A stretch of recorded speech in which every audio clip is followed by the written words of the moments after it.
Globalism will be our credo. Please continue to hold for the next available representative.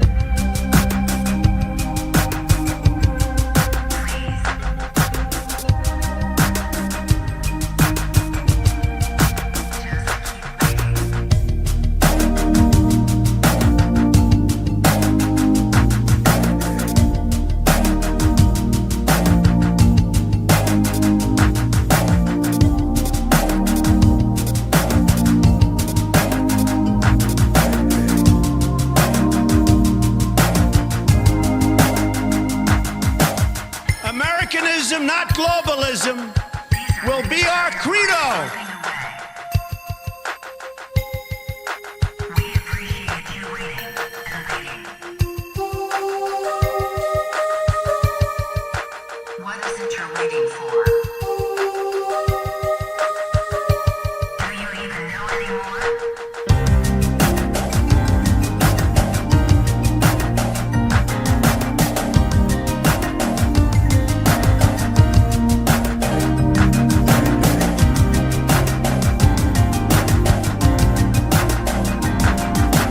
These are people who work hard but no longer have a voice.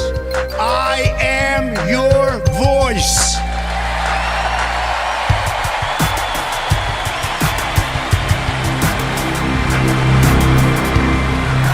Disconnected. Hello, everybody, and welcome back to a brand new live stream. We have a decent amount of things to potentially cover here, but we are going to be focusing on the Super Junesday races. We have Super Junesday today, as I will call it. It's the final presidential primary day. We have New Jersey, Montana, New Mexico, South Dakota. Yeah, there's some other races technically, but it's not like they're likely going to make that much of a difference. There is a contested primary technically going on right now early in district number 4. I don't know if that is exactly going to hold, but polls have just closed in New Mexico. They have just closed in South Dakota, and I guess Washington, D.C., their Democrat primaries today. Biden is, this is his territory. He can't even crack 90% in Washington, D.C., of all places. That's not really all that good of a look for Joe, to be honest. If you want to be honest here, New Jersey, Biden is, when you factor in write-ins, because write-ins take a while to count and be tabulated, but if you look at the write-ins so far, Trump's at 98%. In some of the counties that have put their write-ins in, Trump is, well above 90, which kind of does, give a little bit of, I guess you would say, merit to the notion that this whole, Nikki Haley voter, these people just despise Trump. And that might be true to an extent with, some of these things. Because you do have people that might be voting in the Senate primary that are Republican who might not, or independent, I should say, that don't like Trump. It's a closed primary, or they are Republican aligned. Trump only got I don't know how much in 2020, but he's likely going to get a higher number now than he got in 2020 in New Jersey. Yeah, he's the only one on the ballot, but write-ins, talk about the write-in votes for Biden, so far uncommitted at 6.4%. Write-ins not fully tabulated, but still, they're at almost 1%. You have some random woman nobody's ever heard of before at 2.2%. So when you look at the big picture here, not looking too good for Joe Biden, especially because a lot of the counties haven't even put write-ins. I don't know what those are going to be, but he's sitting president, still probably isn't going to crack 90% of the vote in a closed primary in a state like New Jersey.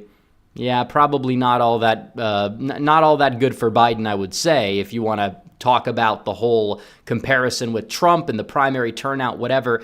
I think that these comparisons do largely tend to be, like I've said, they're overanalyzed by people, but if they overanalyze them properly, it's not necessarily a negative thing for Donald Trump. Does seem like Kurdish Bashaw has the lead so far in the Senate primary in New Jersey by a decent amount, which is kind of surprising. Didn't Trump endorse, or who did Trump endorse in this race?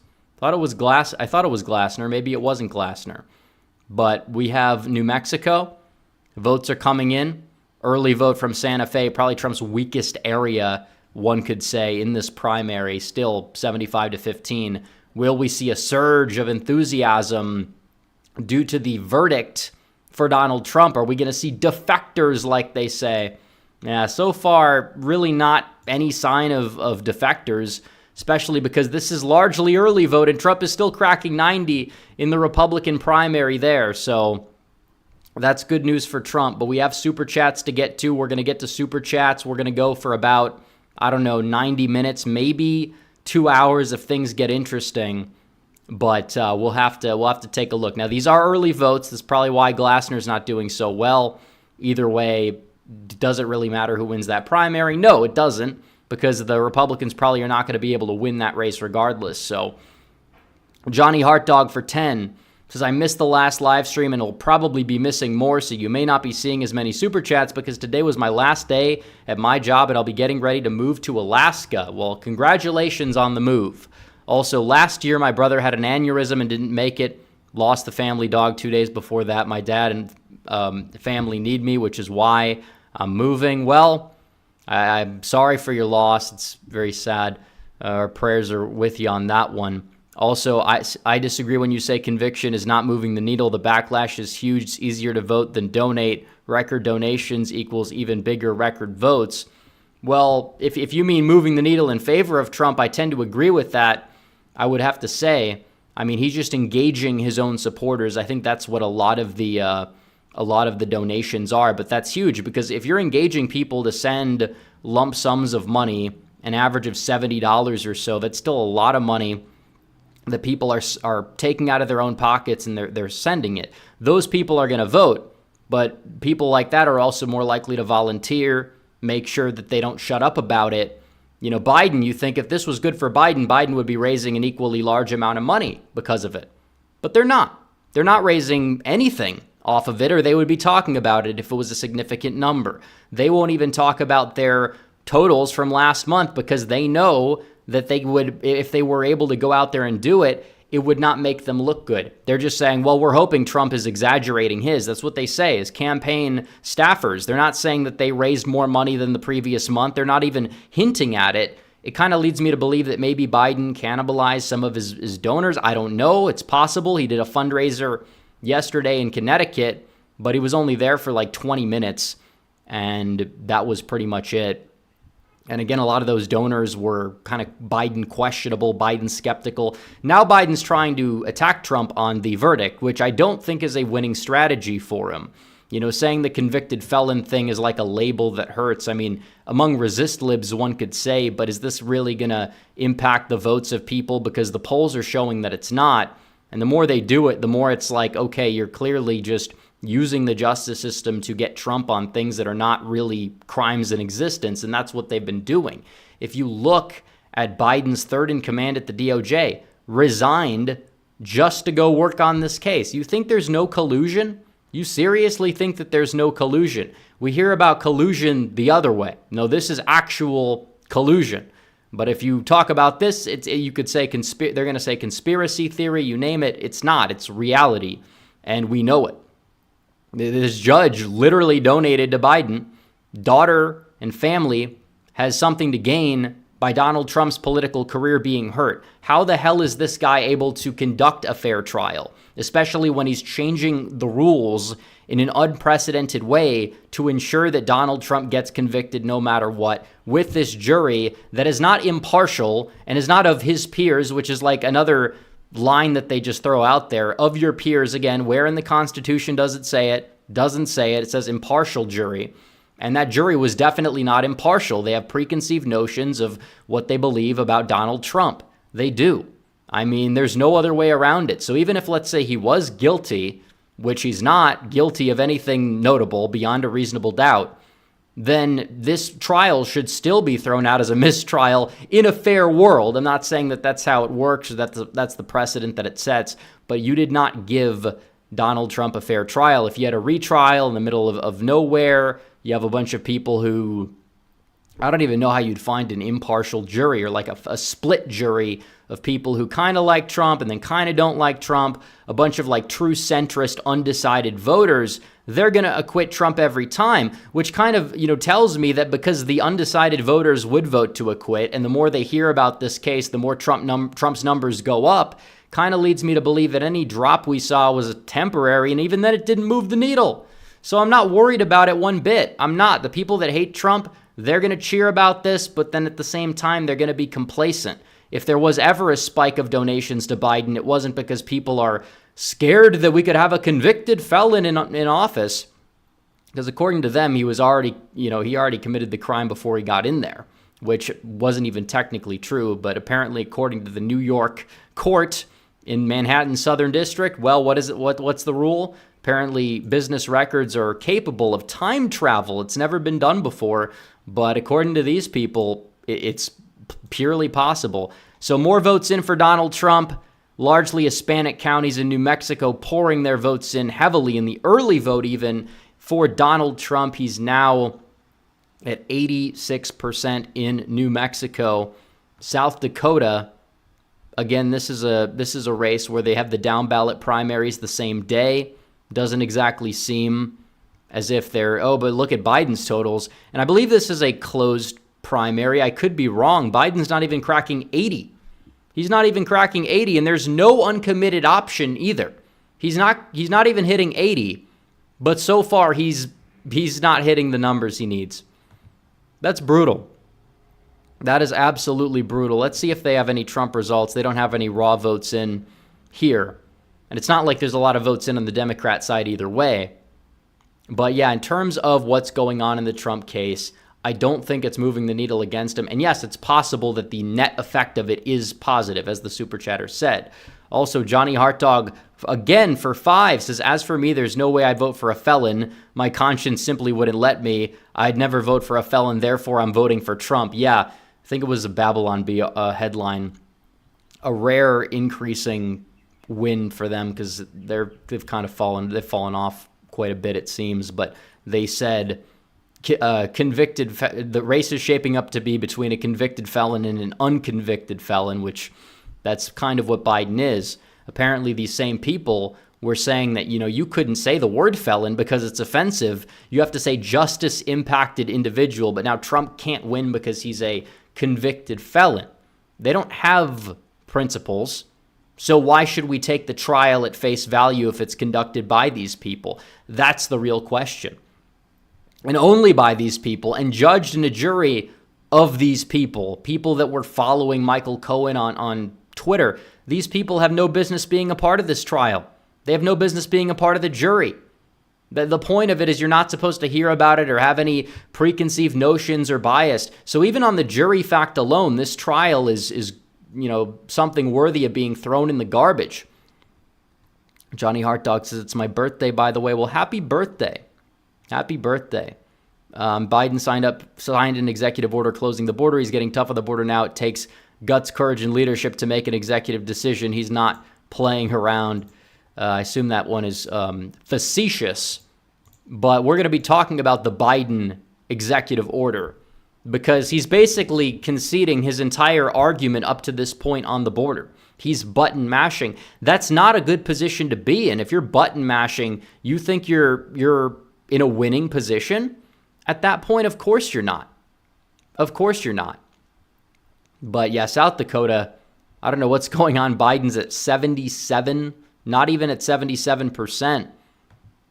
New Mexico, Trump is climbing up. Biden, he's running a little bit above Donald Trump. It's going to be interesting to look at some of these more Hispanic areas and how they come in. It is a closed primary, so I still do anticipate that Biden wins a majority, or I guess around 80% plus, but are some Democrats defecting from him in some places? Because I would assume that the swing voters would mainly be those who are unaffiliated, you name it, maybe Republicans who took a chance on Biden regret it, which is a real demographic, by the way. And Biden did everything possible to pander to those Romney types. He touted the endorsements of John Kasich, all those people, as for why he's like the choice of the uniparty. He can't even do that. He can't even get the Chris Christie endorsement of all people. He can't replicate that slate of endorsements that he had. The only ones he's getting are either lunatics like Adam Kinzinger, who are irrelevant and clowns, or they're people that endorsed Hillary Clinton before Joe Biden. So there's that. But I did want to pull up the border thing, and we will talk about the border thing soon. But let's go back to New Jersey. They're still tabulating some write-ins. Trump's not going to get 98%. We know Trump's not going to get 98%. But when it's all counted up, he's going to get above 90%, it seems. Probably above some of these counties that have put their write-in votes in where he's already above 90%, which is huge, like Camden. Yeah, he's gone up with Election Day votes. With some of the mail-ins, legacy Republicans, yeah, he's probably not going to be hitting 100% of the vote. It's impossible. But the fact that he's going out there and he's getting above 90-some percent, yeah, it's good. It's good for Donald Trump, objectively good for Donald Trump, from what we see. No questions asked. We can go back to, let's see, the Senate race. And the primary there, Andy Kim, easily going to win that one.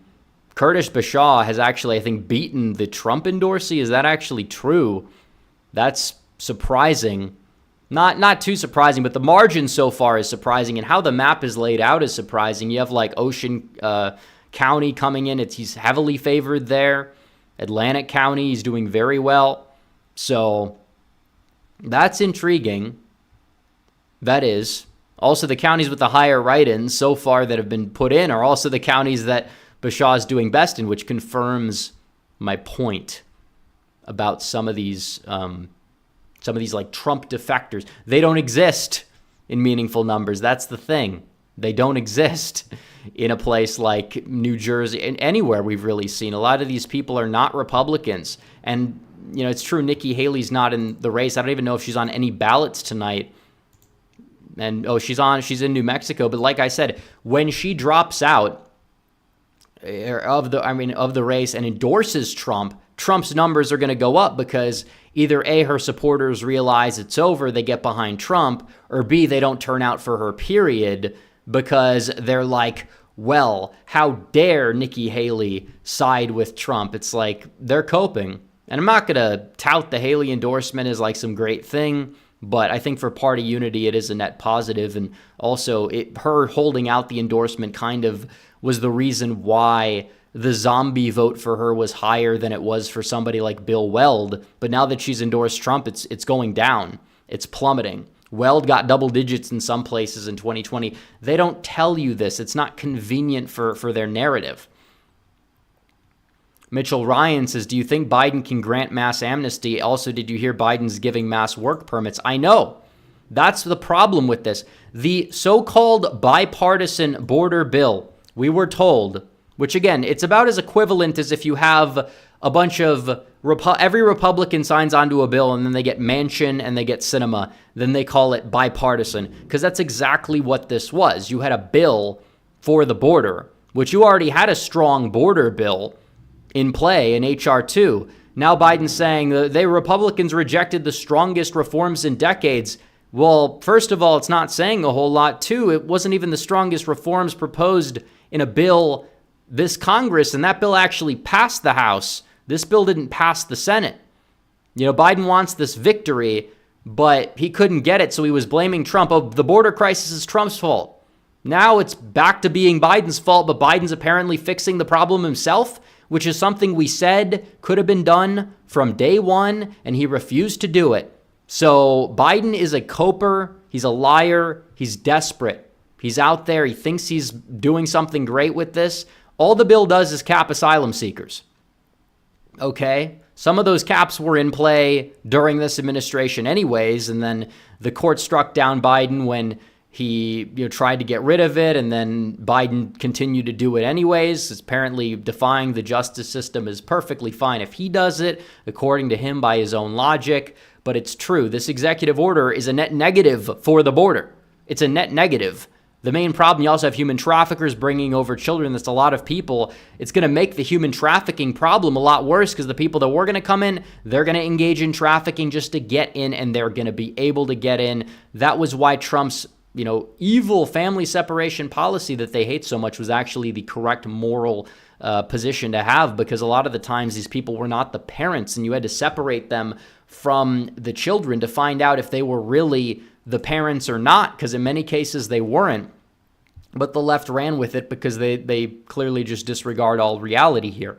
But again, this is an attempt from Biden to put the toothpaste back in the tube. We got more votes in we got the early vote in from Albuquerque. That's the latest vote dump. Trump's percentage went down, likely will go up as more votes get dumped in. Even the early votes in the rural part of the state are giving him close to 90. He's going to be at 90 in a lot of those counties when all the votes get tabulated, so do keep that in mind. South Dakota, Biden's at 76. That is not good. Not good for Biden. Not good for Biden at all. So, looking at the super chats, we covered that. As for mass amnesty from Mitchell's super chat, he could, but if he does it, he's not going to win the election. He's going to get utterly destroyed, because that would confirm everything we already know to be true to be even more true than it is. So it would be disastrous for the country, but it would hurt his reelection bid. That's something that he would want to do in term 2. That's kind of what he's holding out hope for. And he's trying to posture himself as, look, I took action on the border. How long did it take you to take action? You didn't even take action. Like, you took a net action of bad since you took office, even on the same things that this supposedly takes action on. That's the problem. That border bill was garbage. This executive order, even if it's enforceable, is garbage. There's nothing that he can do to salvage his credibility on the issue of immigration. But apparently, none of the other things are working. Nothing else is working. There's 5 months to go. Desperation runs high. It does. Desperation is through the roof right now. We got 5 months to go. Biden, now he's trying to hit Trump for the trial. That's not working. Now he's going to try to hit him for the border. That probably isn't going to work either, because people can see through it and they know who caused the border crisis. And this wouldn't be as big of a deal, or this would not be as big of a negative for Biden if Donald Trump was not the Republican nominee. Because if you put anybody else up without a record on these topics, they would struggle, because Biden would vote by, and it would be a successful vote by. But the American people have a choice to make. The past, these 4 years or the previous 4 years. They're going to choose the previous 4 every time, because nobody can afford a house anymore. Can't even afford groceries. Just because inflation, the rate's dropping, doesn't mean that people are necessarily seeing wages rise fast enough. Who knows what the economy is still in limbo. We don't know what's going to happen. If Biden wins, or even before Biden wins, you could have some sort of like a crash or a mini crash or something happen to the economy that would not exactly end too well. That's the main point here. That would basically ensure a defeat, because Biden's cope about the economy might be enough to get enough of his base on board. But if he loses some of that, that's not exactly a good position for him to be in. It's not. Now, I think it's going to be close either way. I don't think we can act like it's a done deal. But Biden is in a lot of trouble. And Democrats have never played from behind in a very, very, very, very, very long time. They believe they were ahead in 2022, so that doesn't really get to be used as an excuse, and it's a midterm year. But when was the last time Democrats played from behind? They don't know how to play from behind, and they're running around all over the place. Now, Trump's in a unique position because he doesn't know how to play with a lead, but he's, if you play with a lead like it's still a horse race, you're playing from behind, and you focus on what needs to be focused on, which is what he's doing, then it's going to help you. But Biden acting like, oh, we're going to be fine, we're going to play with a lead, I mean, that's not going to end too well. It's not. Timbo Slice for 10 says, let's go New Jersey, make me a proud resident today. Well, I mean, it's not like the results were going to be any different, but yeah, Donald Trump is indeed in a good position in a lot of these places. He's getting a very high vote share, very few write-ins. On top of that, when you look down ballot at the Senate primary, you add it all up, it seems like we have like 143,000 votes for Trump. Senate primary, you look at this, how many votes of excess are there? So far, not a lot of them. So even if all of those voters would go in the write-in column, Write-ins would have still less than 10% of the vote. So that's a Trump dub right there. Big time. Singh says New Jersey primaries are ridiculous. They're basically chosen by the county parties. This was ruled illegal for Democrats only. The most ridiculous court decision I've ever seen. Well, of course, our justice system is broken. The left has cried about it for years, but the problem is that they've said that it's broken because of certain ethnic groups getting fair or unfair treatment. That's just not true. It's a politically charged thing that we're seeing, and the deep state right now, very left-leaning. You talk about these donors that buy these DAs. These are not Republican. If Republicans did the same thing and fought back, kind of created a deep state of their own, or a neutralization for that matter, then they'd be in a much better position than they are right now. But that goes besides the point. Let's see. John Cordisco's Corner says they will jail Trump. They need that jumpsuit photo. Well, if the jumpsuit photo comes out, he's a lock to win. If that's what they're trying to do. Oh, they're going to put him in jail for just the photo? How did arresting him for the photo go? Last time it backfired. They've lost the lead. They've never gotten the lead back. How many voters have changed their minds because I can't vote for a felon? How many of them have? I can't think of any, but I do know a lot of people who were on the fence that are paying attention to what's going on and have decided to flip in favor of Trump because of what they're doing to him. They're making him the martyr. They're making him the victim. They're making him the George Floyd of the 2024 election cycle, except this time the justice system is the real problem, not a bunch of drugs and synthetic drugs that were in his system that likely caused the situation to unfold the way it did. But yeah, FM 32047 says, as dumb as Hogan's tweet on the trial was, I still think he has a good chance because of how popular he is and the serious TDS in Maryland as a whole. Well, I disagree with the good chance. I think that I don't care what any early polls say, Hogan is not winning. There's no shot he wins. That's why Republicans that are mad because the Trump campaign is talking trash about Hogan, they don't get it. They're stupid people. But the bottom line is that Trump's campaign trashing Hogan, the reason why they're dumb is because Trump's campaign is actually inadvertently not hurting Hogan. So the takeaway that Trump is sinking Hogan on purpose and that Hogan has a good chance to win. No, if anything, Trump attacking Hogan increases Hogan's chances of victory. So do what you will with that information. Trump's on the ballot. Hogan has no shot regardless, but he's likely going to do a hell of a lot better if he's seen as somebody who is opposed to Donald Trump.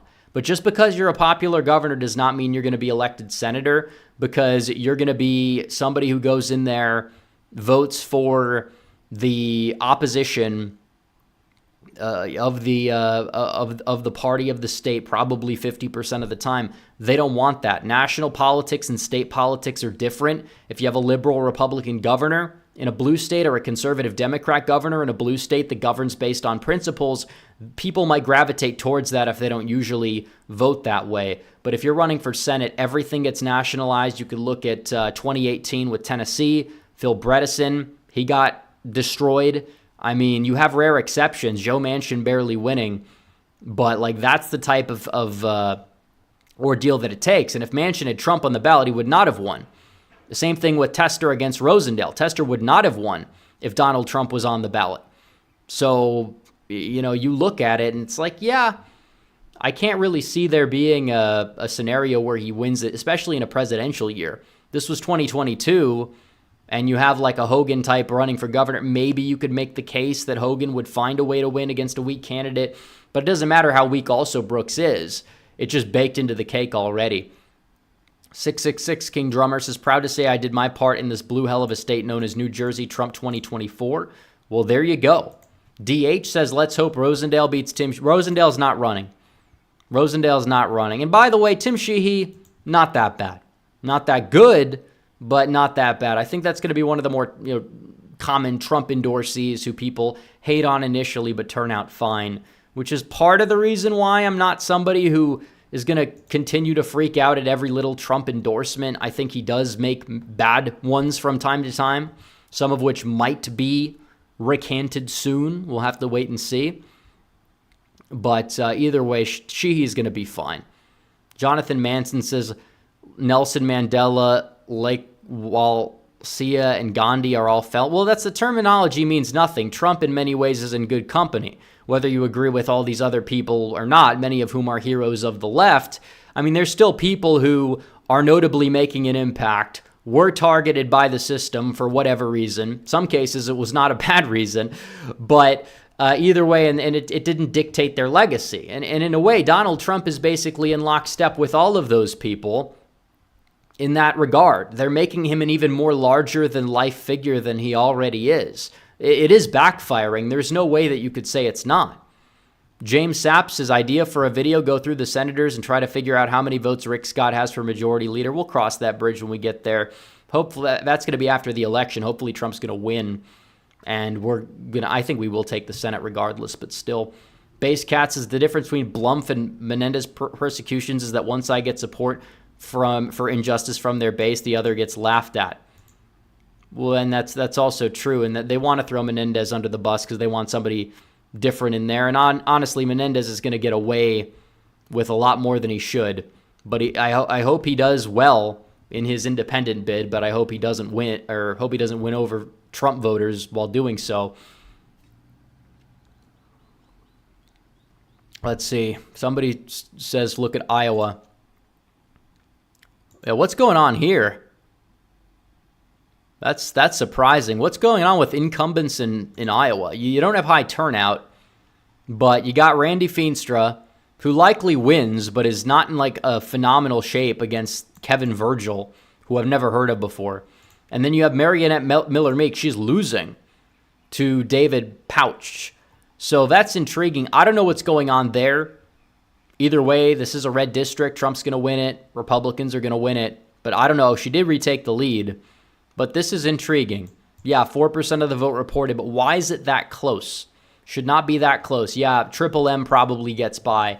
But why is it close? I don't know what's going on.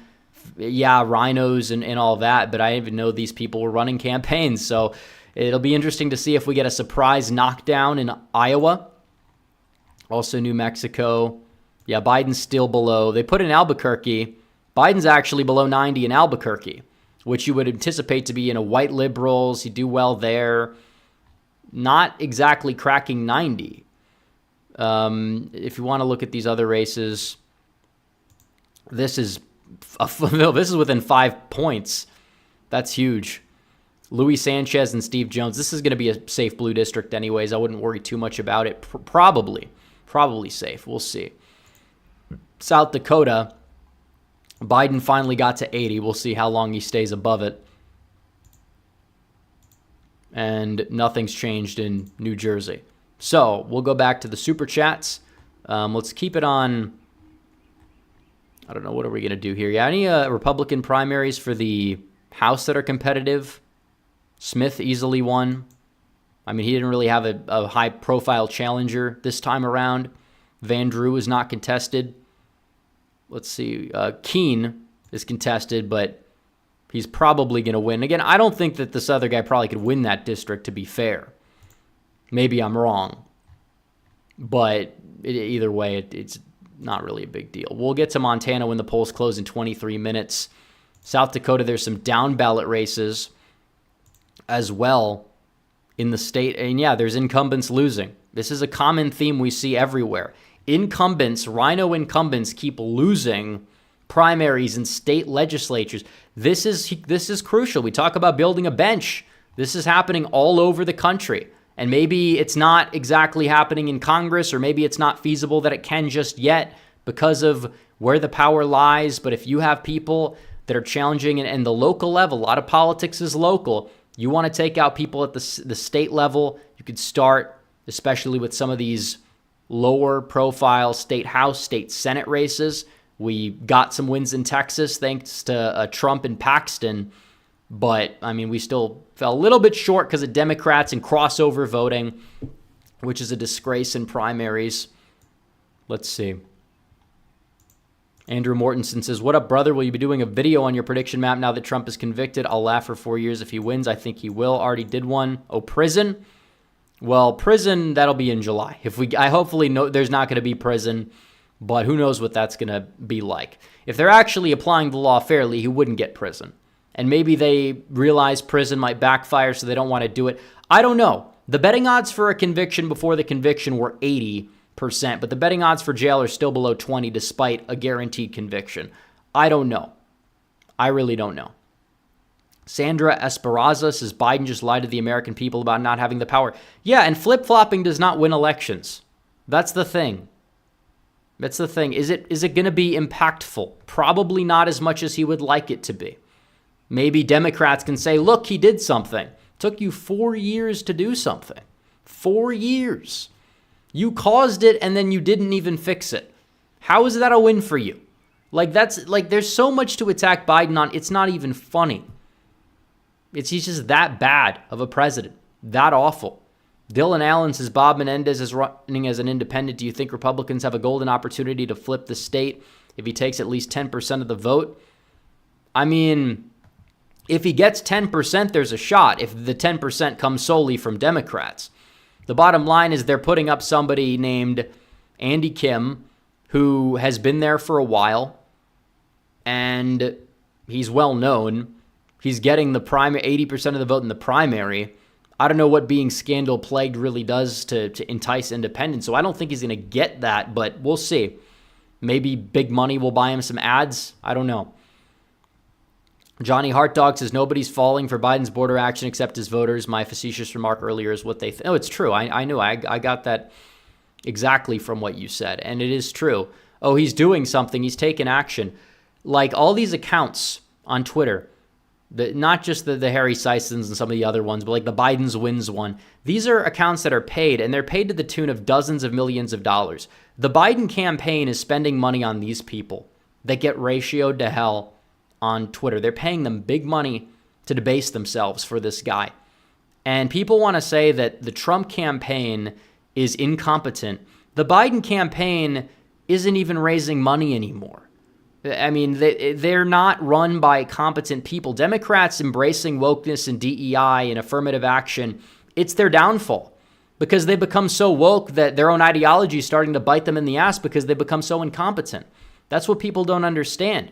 Yes, the GOP is incompetent at times as well. I'm not trying to take away from that. But to say the Democrats are so much more competent is not true. If we just get our act together for once, it's game over. It would be. David Mendez says, I have a bad feeling about this election. Well, I think a lot of people do. I mean, the gut is one thing, but we got to turn the fear into action. You're afraid about Donald Trump. Instead of dooming on the internet, start volunteering. Find a way to make calls. Door knock. It depends where you live, but I'm pretty sure you can make calls anywhere from home to states, their swing states. I'm sure there's a way. Contact the GOP about that. Contact the local GOP. They probably have a process for it. Contact firms. Reach out to firms. Say you'll work for free. If you have time. I know not everybody does, but even on the weekends for a couple hours, it all helps. It's called volunteering. Douglas Coyne for 20 says, as a Navy vet, I've decided to fly the American flag on our home upside down as our country is truly in distress until our ex and next President Donald Trump is back in the White House. I'm so sad our people are so divided. Well, that's the thing. And I see people condemning the conviction who are not even backers of Trump. That tells you that regardless of whatever polling data with leading questions is out there, that the American people are not siding with this unless they were already going to side against Trump.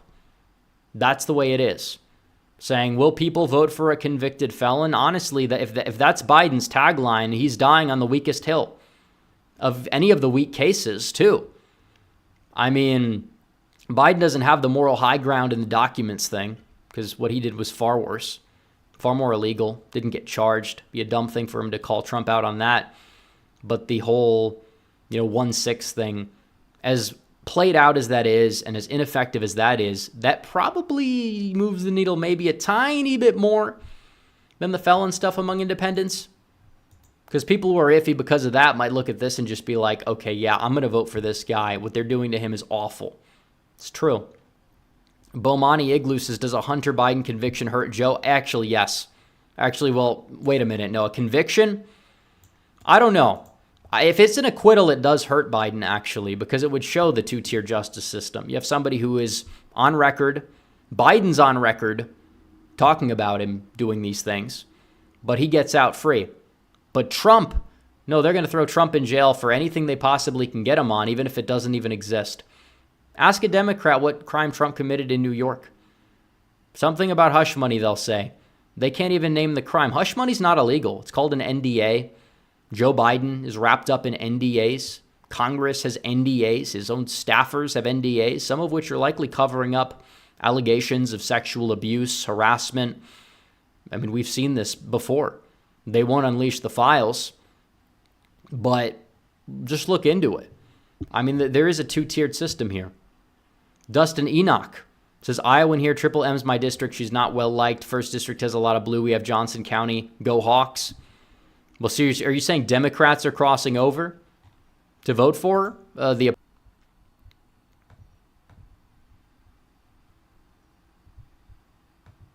Okay, I don't know what happened. I don't even know if... what's going on here.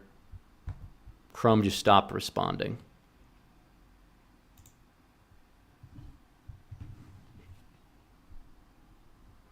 Chrome isn't responding. I don't even know if I'm still live. It says I'm live. I should be live. I don't know what's going on here. Oh, okay. Yeah, we got to close out. Okay.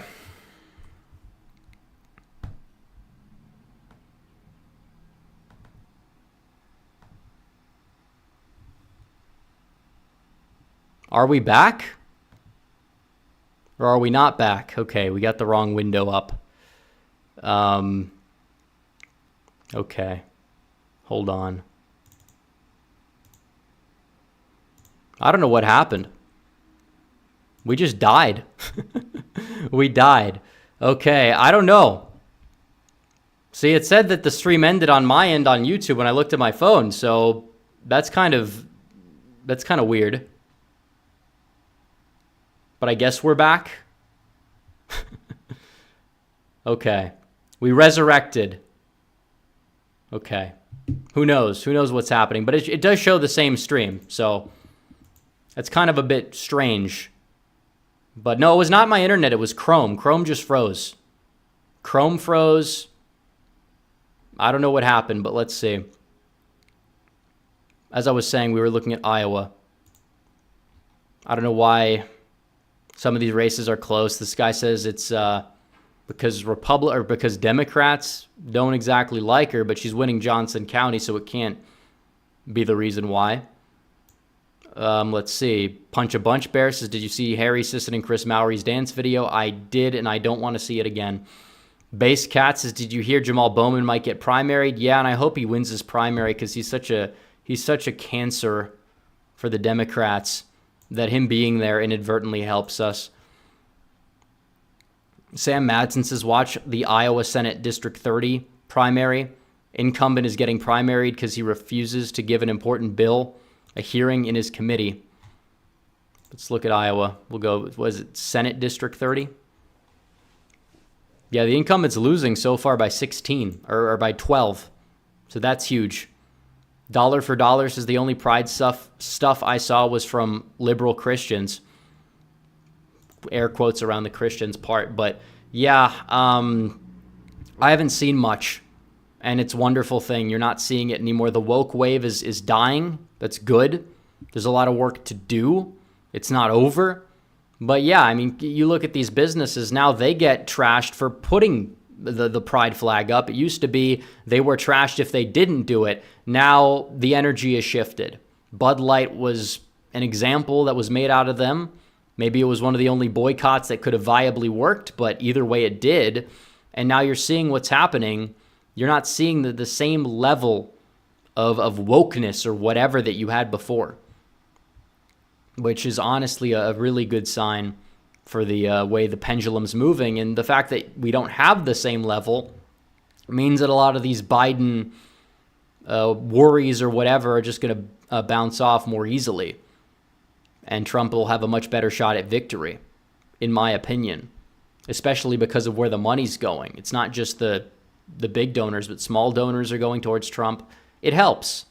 Trump won when he was outspent 3-1. If he's outspending Biden, that is a net positive. We could debate to what extent it's going to matter. Yes, if Trump outspends Biden 3-1, he's not going to win in a landslide, but it definitely boosts him a little bit. There's so many factors at play. Roman Wolf Gaming says Georgia, Arizona, Nevada, Virginia will flip is all we need. Well, expecting Virginia to flip before Nebraska's 2nd district is a little out there. I don't know. It is intriguing at New York. We see more polls that have it within 10 points. I don't think it's going to flip, but I think it's telling what's going on with migration. That in and of itself is moving the state to the right by 10. We need to hammer it home in Pennsylvania. It's happening in Philadelphia too. It's happening in Michigan, Wisconsin. The border crisis is not going away as long as these people are here and they're not being deported. Biden doing some obscure cap on asylum to act like he's doing something and possibly handing out work visas or work permits is not going to be a winning topic. People want deportations. This is not 2016 anymore where, it's like people don't want it, but the people that do are enough to really boost Trump. This is different. This is very, very different. And Biden campaigning on Trump's going to enforce the immigration law. He's campaigning for Trump that way. They don't realize it. He's campaigning for Trump. Joe Knoll for 5 says, keep it up. Thank you. Ryan Wingard says, Nick Adams is a top 3 Twitter account, ? Yeah, he's funny. He's really funny. I mean, it's like, I don't know to what extent it's satire. Like, it is satirical in nature. To what extent is he being satirical? Because apparently he acts the same way in real life, but, I think he's just somebody who's just become so ironic about certain things that he just like embraced it as his identity. It's funny. Polls close in Montana in 10 minutes. But yeah, everyone's saying deportations, they're going to happen. They're going to happen this time. There's no reason for there not to be wide scale after what we've seen over the past 4 years. Because there was not the public mandate for it before. Now there is the public mandate for it. The people that expect somebody's second term to be a carbon copy of their first term tend to be a little ignorant of history when they make these assumptions. Let's go back to New Jersey. Somebody said, what, Union County has 64? Yeah, that's got to be an error. That's definitely an error. He's not at 64. Maybe in the 80s. But yeah, that's another error of sorts. I don't know who this woman is, but she's giving Biden a run for Biden's money in Union County. But South Dakota, do we have a raw vote total? They just give him the victory anyways. But for the Democrats, Biden, I think he's still, 75? Or that? Yeah, he went down. He's at 76 now. But you have a lot of rural votes not in. He might continue to go down. Is he going to lose a county? He's at 48% in one county that's already completely counted, which is really, really awful in any primary. And if it was happening in terms of Trump, we would never hear the end of it, especially because all these other people dropped out and nobody's ever heard of them.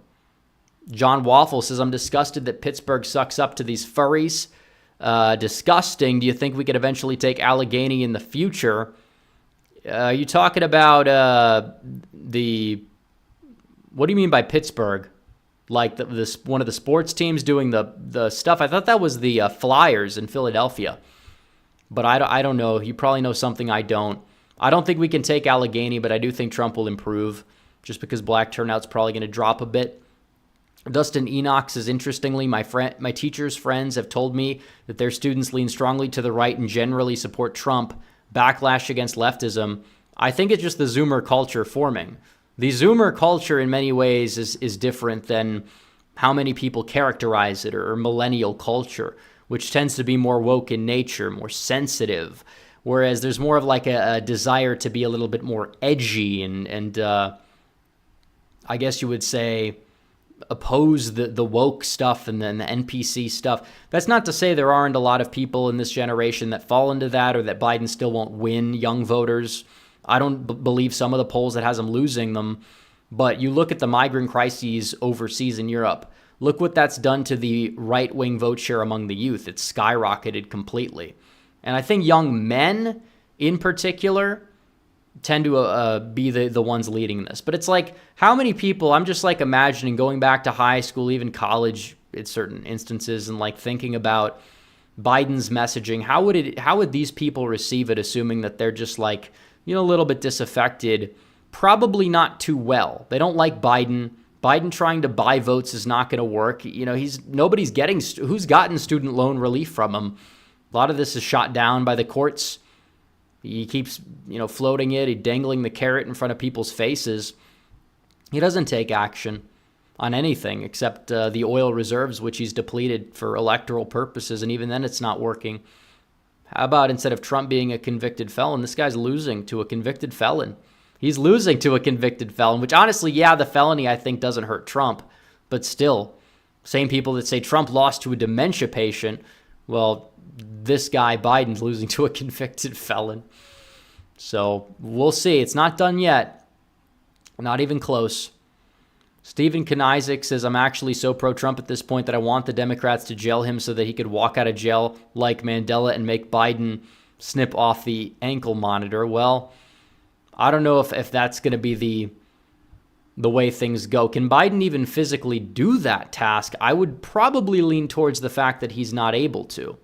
So we got 5 minutes. We'll go back to Iowa. Seems like Miller Meeks, she's not doing well in the driftless part. So I think this probably is more of a sign of a Trump style or Trumpian rejection.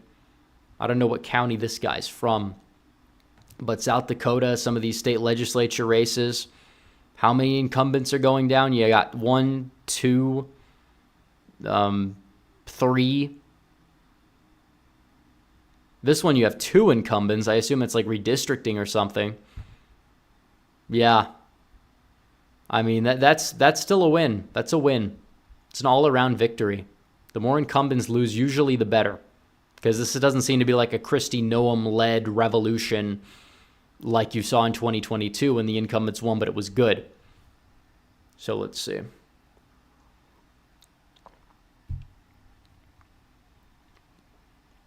DS Cuber says, my brother, dad, uncle, grandfather, and I won our respective county committee seats. Be the change you want to see. Get involved with the precinct project. Well, congratulations. And it's true. The more people that are good that we could put in positions of power, the more power that we have. Like, people don't understand the power structures. A lot of people will whine, but not actually take action. That's why it's important to take action, if you can. Mini Oven says, thank you for introducing me to politics. Really, political science major because of you, MAGA. Well, look, that's definitely a positive thing that we're influencing people to pay attention, to formulate beliefs outside of the mainstream norm. I appreciate that. Political science major. Words of advice: having been one myself, go to law school afterwards, because it's not really the most viable major to seek employment. But if you have other plans to do, stuff later besides that, that's good. Definitely not going to knock that. Be a little hypocritical if I did that myself, but I will say that the degree, you don't really learn a lot, at least from what I've understood and what I've went through. But John Waffle H2P says, look up Anthracon. That's all I'll say. I don't know what that is. I can't endorse it formally if I don't know what it is, but you are a super chatter that's been around for a while, so I trust it. BRGRS says, thoughts on Nikki Haley trying to steal the nom from Trump at the convention in July? Not going to happen. She knows it's not going to happen. She knows. There's virtually no way that she'd garner the support to do so. Whether one of her family members is schizo posting on X about how, she's going to get the nomination, she endorsed Trump 3 days later. I'm not defending Nikki Haley, but she's definitely somebody I don't want in Trump's orbit. I don't think she'll be in Trump's orbit. You got a lot of people saying she will, or that Trump is going to put her in the like. There's no proof of that. Trump just said, I think she'll be on our team because we agree on things. That's more of like a olive branch, the Haley supporters that actually backed Haley because she was Haley, not because they were Democrats crossing over. And there's kind of a distinction there. What's funny is that Trump did better in many polls we've seen, or he's doing better with Nikki Haley primary voters than he did in 2020. They backed Biden in 2020. These are not your friends, by and large. These are not, people who are Republican. In many cases, these are hardcore liberals, hardcore Democrats, and some independents mixed in. You do have some establishment Republicans or people who are questioning Trump and is he going to be able to go out there and win, but still.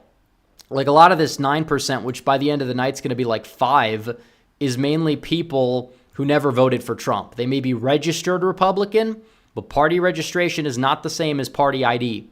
That's something people don't understand. But Biden being the sitting president, on the other hand, and getting, at his peak probably for the night only, Trump might pass him as more votes get counted. Not really a good look. A lot of these Hispanic heavy counties, he's only getting 70% of the Democrat vote. A lot of those voters that vote against him probably back Trump in the general. So that's also true. But you have South Dakota, New Jersey, Biden now at 88.4. Still doesn't even take write-ins into account. We could look at NBC. They put more write-ins in, and Trump is still at 97.7%. Half the vote counted. But again, there's some write-ins that have not been processed. It's not going to be a big share of the vote, though. Not a huge share. I'm sure that they'll get like maybe 8% when it's all said and done. But that's not a lot. Especially because Trump's the only one on the ballot, and a lot of people are voting for down-ballot purposes that might not vote for Trump at the top of the ticket. But still, you look at the Biden side, he's below 90%, and write-ins are still taking another 0.4 away. You see here they have him at 88.4. There's, I think, the same amount of votes, or there's less votes counted here, it seems. They haven't fixed the error in Union County, which apparently is only impacting Biden in a unique way. So already polls are closed in Montana. We'll see if we get some early results here. Probably going to go for another hour. We're not going to stream all night long if it's stuck at 58%. We already know who's going to win these races.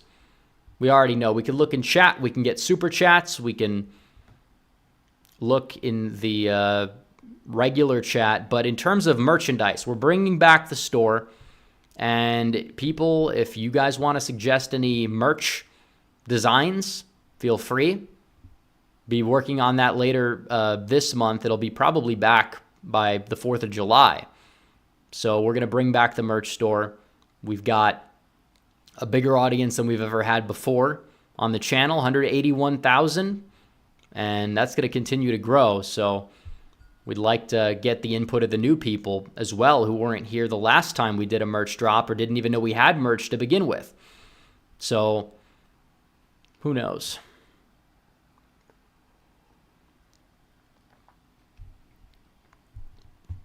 Someone mentioned too big to rig. That would go well on a shirt. I don't think that's what the intentions were, but what can I say? Yeah, imagine the people that say they're here when they're at when we were at like a few thousand subs. Imagine what they're going to be saying when hopefully we get to 200,000, 300,000. The election doesn't really ramp up until September. There's going to be a lot of people tuning in. We're going to have a lot for sure. I mean, these past few videos have been booming. This conviction, it's waking people up. It's not hurting Trump, in my opinion. Maybe things, give it a couple weeks if the polls move against Trump. Maybe they are, but I don't think that the data is showing that as of now. I thought he would get a little bit of a temporary bump. I thought it would last like a week or two, or at least a temporary dip. But so far, he's gotten a dip that lasted a day in some polls. In other polls, he's gained. So, yeah, absolutely. It is backfiring. From every data point we have, it's not looking good. The only data that they can point to are people, or they'll poll people and say, did you think it was fair? Or they use the term rigged, which again, if you're just like an average voter doesn't understand the political rhetoric, it's like, wait, rigged the trial? Like they could think it's unfair but not rigged and they'll still say fair. And people aren't paying attention. The fact you have people that say the trial is fair but are supporting Trump, maybe they just don't care either way. And if that's the case, it does not help Joe Biden.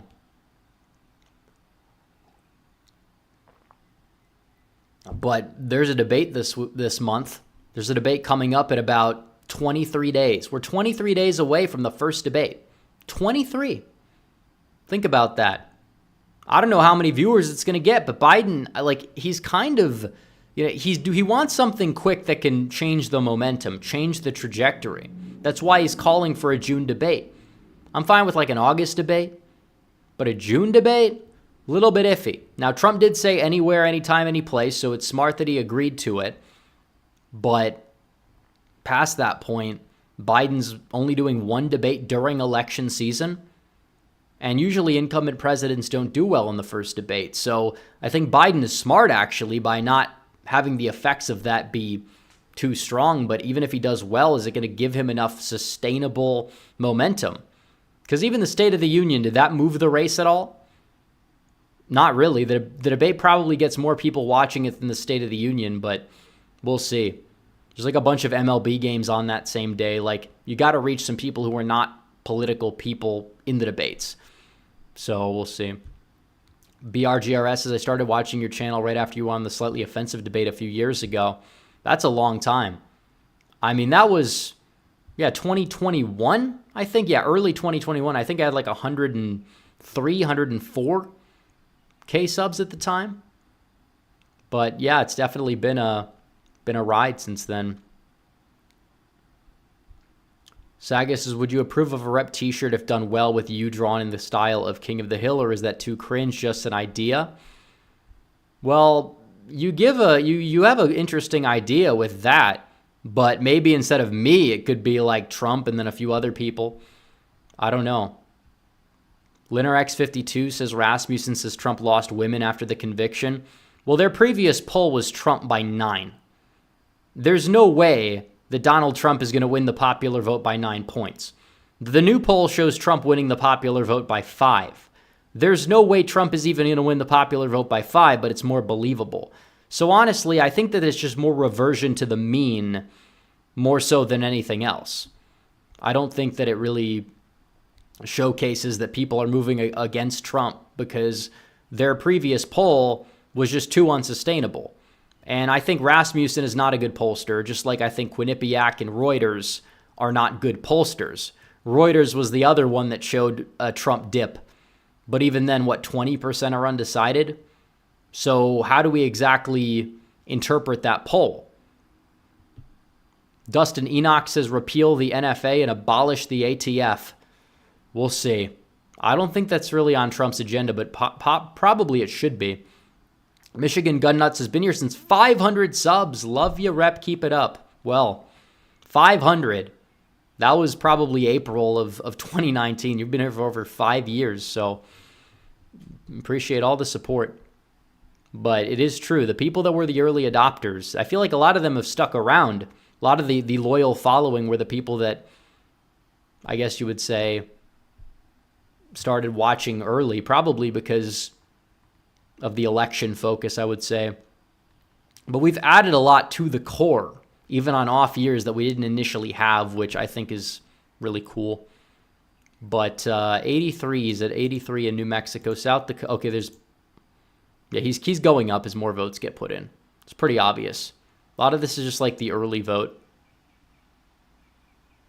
So the rest of it is going to come out pretty heavily. Valencia County, the former bellwether, no longer a bellwether.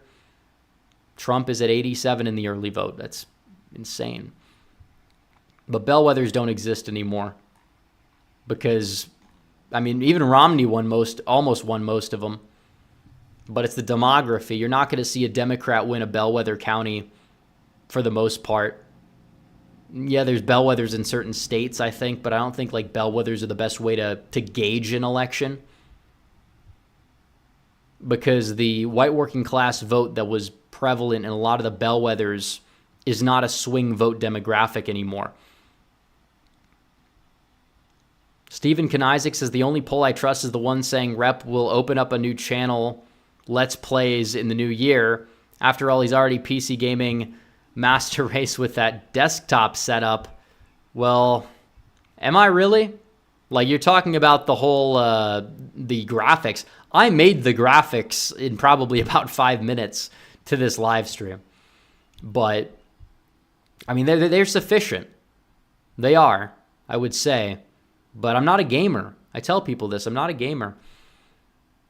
I mean, like, there's occasional times where I'll, like, play a game of Madden or 2K or something, but usually it's not like these typical gamers and the games that they play and how many hours do they spend a week gaming. It's not healthy.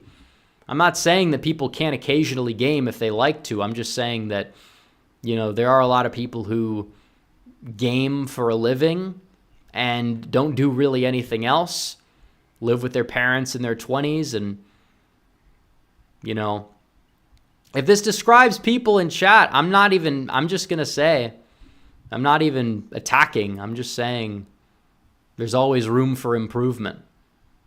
I get why they end up that way, but there's always room for improvement. So yeah, Glassner is gaining, but do you think they called this too early? I don't know. If Ocean County was closer, I would say yes. But for some reason, Bashaw's doing really well in the place that I probably would have expected him to do the worst. So, yeah, we don't have any results in Montana. New super chat, the Green Renegades. Any warning signs from Trump's conviction? Not yet. I haven't seen one. He went down in one poll. Am I going to play the new college football game? Probably at some point. But not for leisure on the daily. J Fried 19 says, thoughts on the IP war, Israel-Palestine war? We've talked about foreign policy at times quite a bit. I mean, do I really have to get into foreign policy again? Like I've stated, you say not the money about Israel's goals. Well, in terms of what their goals are, their goal is to occupy or at least attack and destroy Hamas in that region. Now, a lot of people on the left are saying that their tactics are not all fair or whatever. That's kind of what the pushback is against Biden at the uncommitted vote. But, I mean, it is war. That's how these things work. War, there's usually a lot of tactics used in warfare that are not really all that good. So ideally, you don't have war. Ideally, we elect Trump. Ideally, Trump will broker some sort of deal. And you can have Hamas destroyed, and then I don't even know if they're going to have a Palestinian state or whatever, but just ending the conflicts in Russia and Ukraine, ending the conflicts in the Middle East so we don't have to be involved, more Abraham Accords, not less, because there's been less under Biden, because they don't respect them, so they're not going to follow them. And, let's continue to work to bring chip manufacturing home so we don't have to freak out if China goes after Taiwan. And they're probably not going to do it if Trump is in office. But either way, like I've said about the whole chips thing, if Biden was running on the CHIPS Act, he'd probably be doing a little bit better, but he can't help himself. Democrats are incompetent. But, the thing is that some people will be like, you're giving the Democrats their playbook. It's like, they don't listen to me. They think that they're, going to be fine no matter what. And that I'm somebody who's dumb, who shouldn't be listened to because, 2022 or something. They'll throw something on the table. But I still don't think it'd be enough to save him because there are problems with that bill. And that's not enough to really change people's minds. Wow, we're starting a construction of a microchip plant or something. They interviewed people who work or were working in that region and like would work at the plant, and they said that they would, I think it was in Wisconsin, they're voting for Tammy Baldwin, but then they're also voting for Donald Trump because they like Trump's personality. It's true. Let's see. We have more super chats. Exactly says, just looked up since October 28th, 2020. I didn't know you. Yeah, you can keep track of that, I think. I think it does show. Been almost 4 years. Keep it up, Rep. Trump 2024. Well, thank you. That was definitely at the height of the 2020 season, for sure. The height of the election. The Green Renegade says, saw Dems obsess over polls that said 49% of independent voters think Trump should quit after the verdict, 15% are Republicans too. Thought seems sketch of me. I mean, it might be the real numbers, but the problem with that is that when they ask about Biden is like in the 80s in the general public. Even among Democrats in some polls, the majority want him to drop out or get replaced by somebody else. Nate Silver, Nate Plastic. Now he's Nate Titanium because he's making sense and pissing off all the right people. He's obviously on the left, but he wants Biden to drop out. Now, I think it's a little misguided. I don't think that if Biden drops out, it's going to hurt the Democrats. But, you know, if Trump dropped out, if Biden drops out, it wouldn't hurt. It would hurt them if he's replaced. But if Trump drops out, it would hurt whatever Republican you put up there for sure. You can't do this one-to-one correlation. So we'll see. Walker Barajas says Backstar fell off, bro. Well, he's not here to defend himself. This isn't a call-in show. So, you know, I'll let him. We'll hopefully he'll call back on at some point. We'll do a stream probably in a couple weeks or so. Chris Ignacio says conference swap out of Biden for Michael. It never gets old. It never gets old. How many years has it been the meme? Big Mike. Never gets old. It's not going to happen, though. And I don't understand where this theory comes from that Michelle Obama is a viable candidate for the presidency. What is her qualifications, for one? People liked her because she was first lady. If she ran for office and her lesser-known political dirt got leaked, she'd get decimated. She'd get destroyed. Like, I don't buy the fact that she's solid. If she was solid, she would have ran in 2020. She would have been a lot more electable then because the Obama nostalgia would have been enough. I highly doubt she ever runs for anything. I don't think she wants to, mainly because I don't think she'd win. She said a lot of things that would get attacked viciously. And there's not a single Democrat that's going to be able to run from Biden at this point. There's not. If they replaced him, it would have to be with Kamala. She would do worse. But anybody else would be a big gamble. Likely would not end too well. Let's see. Somebody said the CHIPS Act will fail because of DEI. And that's exactly it. Because they talk about these things, but they don't look at what's in the bill. All the omnibus spending bills and the infrastructure bill. It's mainly just woke jargon that's 80% of the bill. They don't really provide a lot of infrastructure. Nobody's seen any infrastructure. Apparently nobody's going to see it in that bill till 2030. It's kind of a little bit of a problem. They're kicking the can down the road. Let's see. Sussy Boy says Chad Trump has the best personality. He does. Jill Stevenson for 10 says, Rep, you're my go-to for polling updates and election predictions. Keep up the great work. Well, thank you. Appreciate the super chat. The Green Renegade says Big O Bungus is irrelevant. Listen to Senator Armstrong. I don't know who that is. Dustin Enoch says Obama's too far right for Dems nowadays, it seems. Yeah. He got away with a lot because he was black as president within his own base. It's true. It might not be popular or politically correct to say, but it's just true. Democrats were reluctant to criticize him for basically being the same way that Hillary Clinton was, because, oh, well, at least he's the first black president or whatever. Even though they were basically completely in opposite on the economic stuff, foreign policy. A lot of these Democrat voters are just NPCs. But I think that really ramped up when Trump took power and you saw realignment. Let's see. Trump's at 84 in New Mexico. That's going to go up. Nothing out of Montana. We have nothing out of Montana. New Jersey is still counting. And Glassner is getting closer and closer.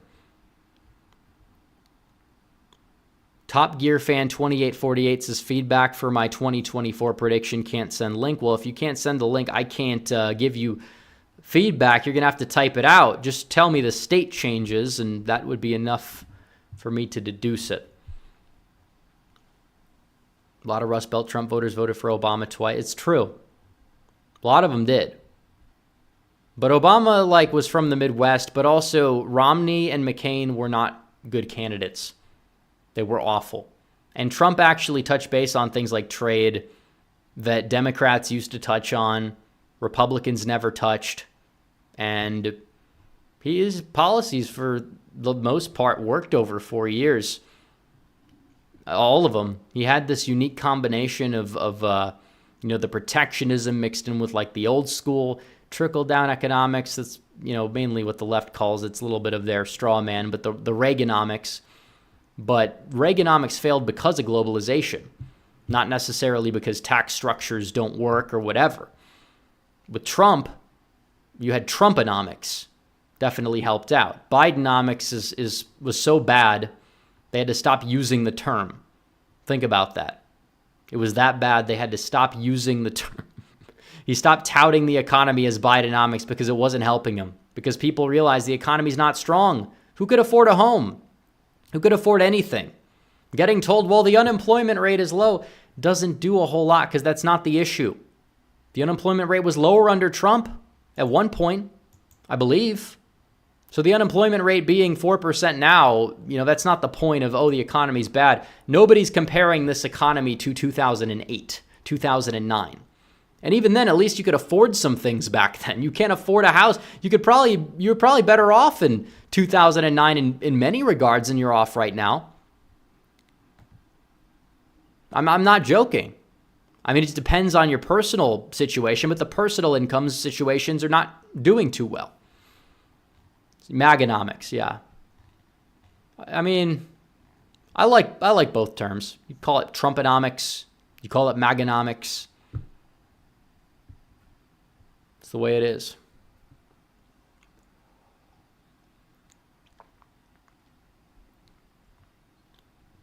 Yeah, 2009, you did not have runaway inflation. You're right. And there's been reports that show inflation is a lot worse than the CPI data. I mean, you can't afford anything. Are grocery prices getting lower? I mean, they usually are lower in the summer, from what I can tell. But this whole Biden conspiracy of price gouging by corporations, that's not how it works. Literally the opposite, actually. They're having to do the opposite with certain demand, because summer demand is different. By the time the election starts to roll around, you're probably going to see inflation tick up.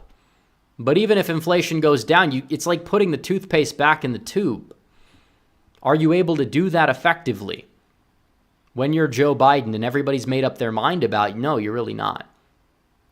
Dustin Enoch says in 2009 we had Modern Warfare 2, so that was pretty rad. Well, I guess. I mean, a lot of these, a lot of things that happened in these years were definitely not as bad. I mean, look at the culture in 2009 compared to now, but we're talking about the economy. Superior Sandbox says the infrastructure bill is funding Amtrak, which is good. They're actually building infrastructure with the funds. Well, they are building some infrastructure in the 2030s with the funds. Problem is that's 15% of the actual bill. Now, if they cut that down, I'd say cut the bill in half, get all the woke stuff out of the way, get the pilot program for the mileage tax out of the way, then they actually would be in a far better position to tout it as a political victory. But that's not exactly what's happening. That's the problem. What do I think about the road work being done lately? Construction's never stopped. That's not really the takeaway with the economy. Well, the economy's not bad because the government's building more freeways.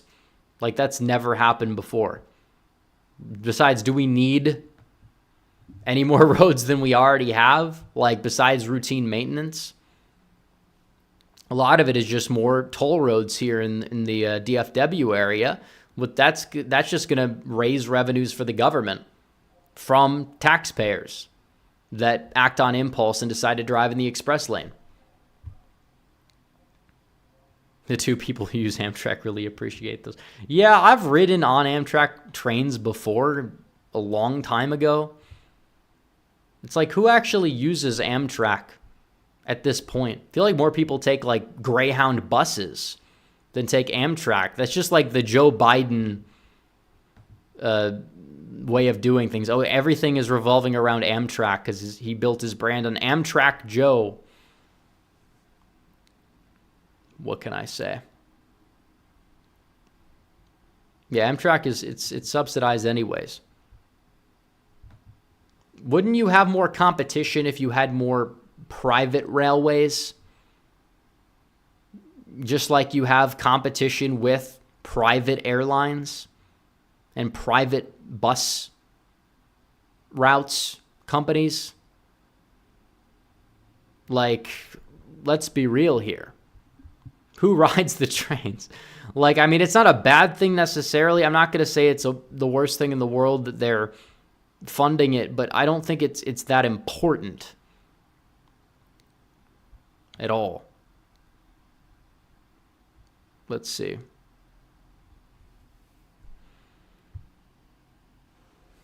Yeah, and the net neutrality thing, they're bringing that back. Remember, the world was supposed to end because of net neutrality and internet prices went down.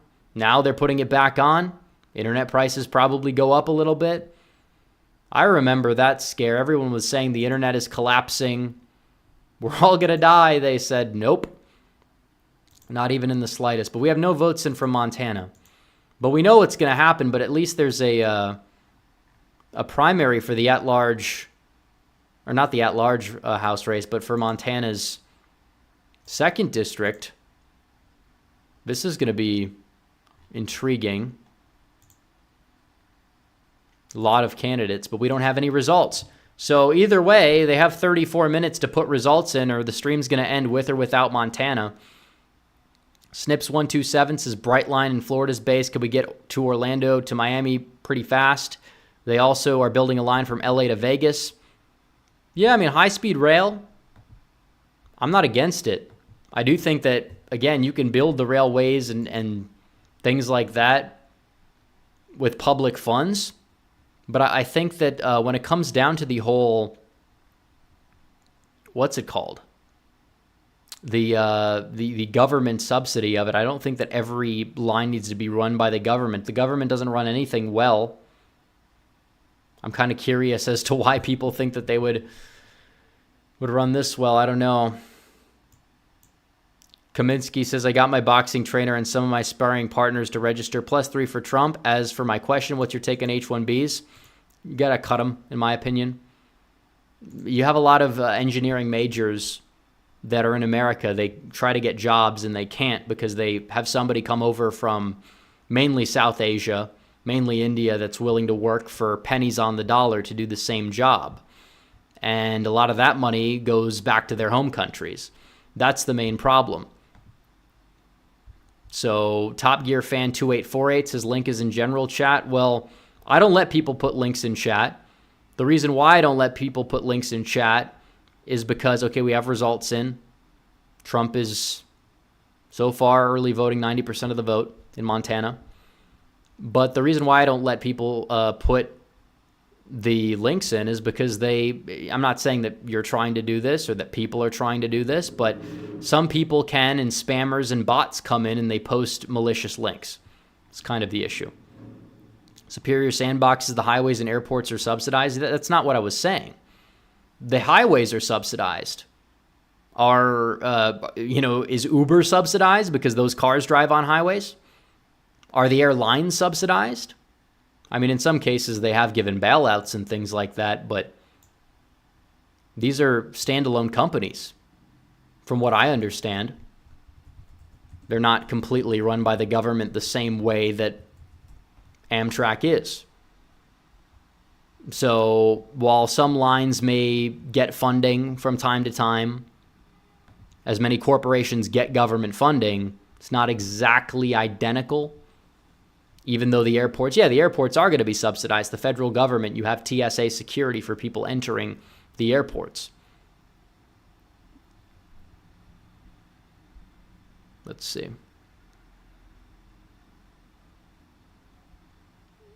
Yeah, exactly. If I did allow people to spam, we probably would get punished for it by the platform too. Yeah, they called the primary for Trump in Montana. Let's check the down ballot stuff. So John Tester has a primary challenger. Yeah, that guy's not going to do too well. It's pretty evident. But she's at 75. Again, there's no divisive primary. That's why I was happy that you have a unified party behind Sheehy. He's getting 70+% of the vote. This other percent, these people are all going to back Sheehy. You know, he's going up against Tester this November. John Forte's got a primary challenger. Surprising.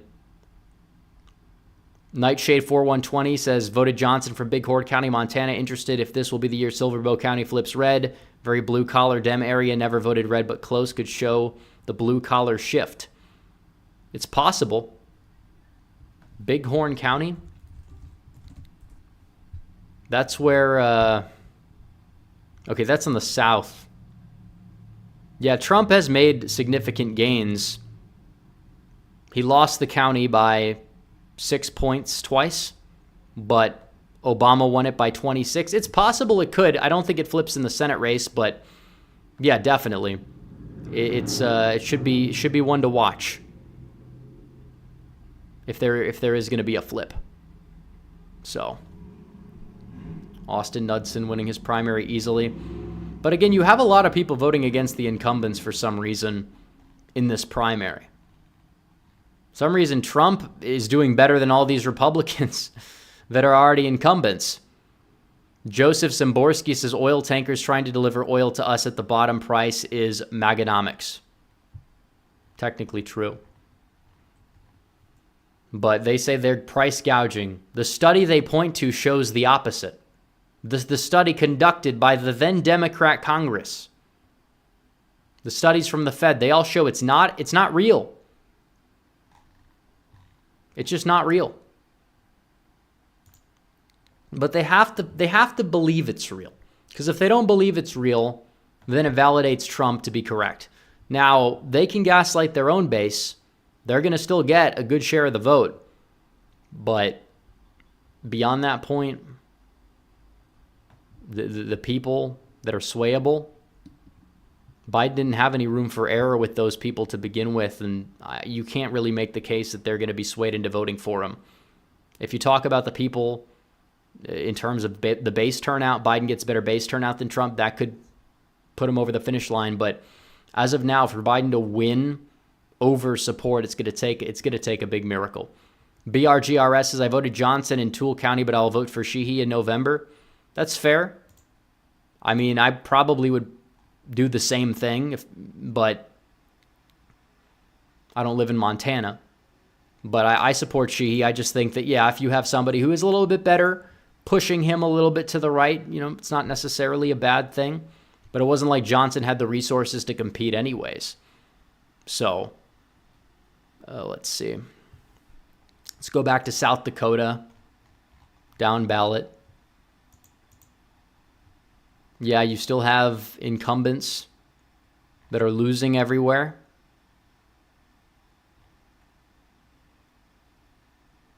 Not in every case, though. They've retaken the lead in some of these places. But you still have some going down. New Mexico down ballot, they called, the 1st district, they haven't called it yet. But they are pouring the votes in as we speak. Albuquerque 61% in. I don't think any county's fully in. But Trump is doing very well in the rural counties, the north. We have nothing out of these places, though.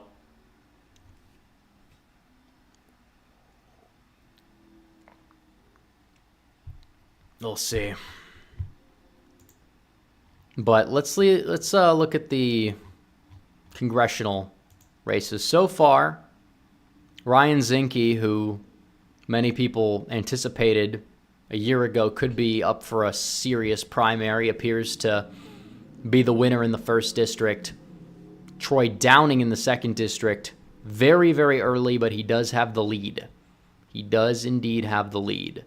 So, we'll see. No one is playing anymore after the verdict. Well, that too. The fact that he's gaining donors that were skeptical is really surprising because a lot of people anticipated the opposite. Everything they throw at this guy, they've spent the last 9 years trying to ruin his life, make him the most hated man in the world, and it's backfiring. It is. I don't know how this possibly could happen. If it was anybody but Trump, it would have probably worked.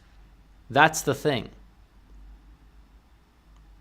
Sam Madsen says a bunch of moderate Dems in the New Mexico legislature are losing or in trouble. That is the flip side to getting rid of rhinos in red legislatures.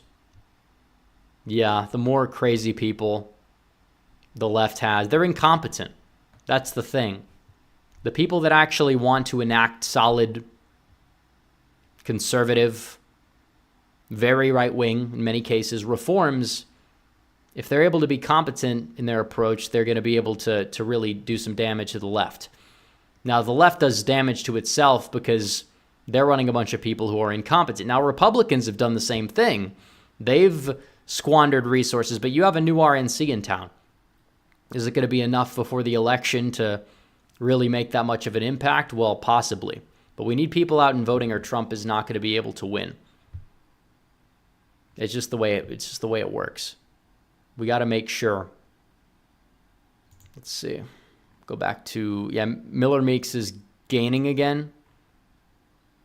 There's nothing in out of Scott County, though, which could be crucial. But it does seem like Triple M does hold on. And Feenstra, even though his race is closer than a lot of people expected, he is going to hold on. But again, he's on watch. You put some of these mediocre Republicans on watch, they're going to improve because they are going to do what they have to do to stay in power. They have to answer more to their constituents. That's the good thing about primary challengers. Let's see, go to the Senate race here. Yeah, Glassner keeps picking up steam. Although she's not doing too hot in southern New Jersey. But northern New Jersey, she is doing fairly well. She's doing, it's night and day. Bergen County getting 70%, but then she's getting 13% in Cape May County. It's insane. You don't really see a split like that very often. But in these primaries where people are not that knowledgeable about the candidates or endorsements that they get or whatever, does tend to be a regional split. Maybe there's not a big difference in ideology between the two. Who knows? But did they call it on... I don't think that they actually keep track of it on NBC. But my guess is the Decision Desk has not called this, and I could be wrong, but that lead is definitely dipping as more votes do get poured in. The election day votes are changing the ballgame. People who may have known about the Donald Trump endorsement changing the ballgame. So far, he's at 243,000 votes in New Jersey. New Mexico, he's probably going to get around 100,000. So he's going to finish at about 17 million primary votes. 17 million is not bad. It's close to a record. How many people have gotten that record before? You have, I think, Trump and Biden in 2020, but Biden did worse this time. And ever since the primaries were over, the Republican primary vote share just dipped because, obvious reasons. Why are people going to turn out for elections that are already decided and Trump's not spending money telling people to vote? But Super Tuesday, I think, is the best environment that you can kind of see what was going on compared to any special election or anything else.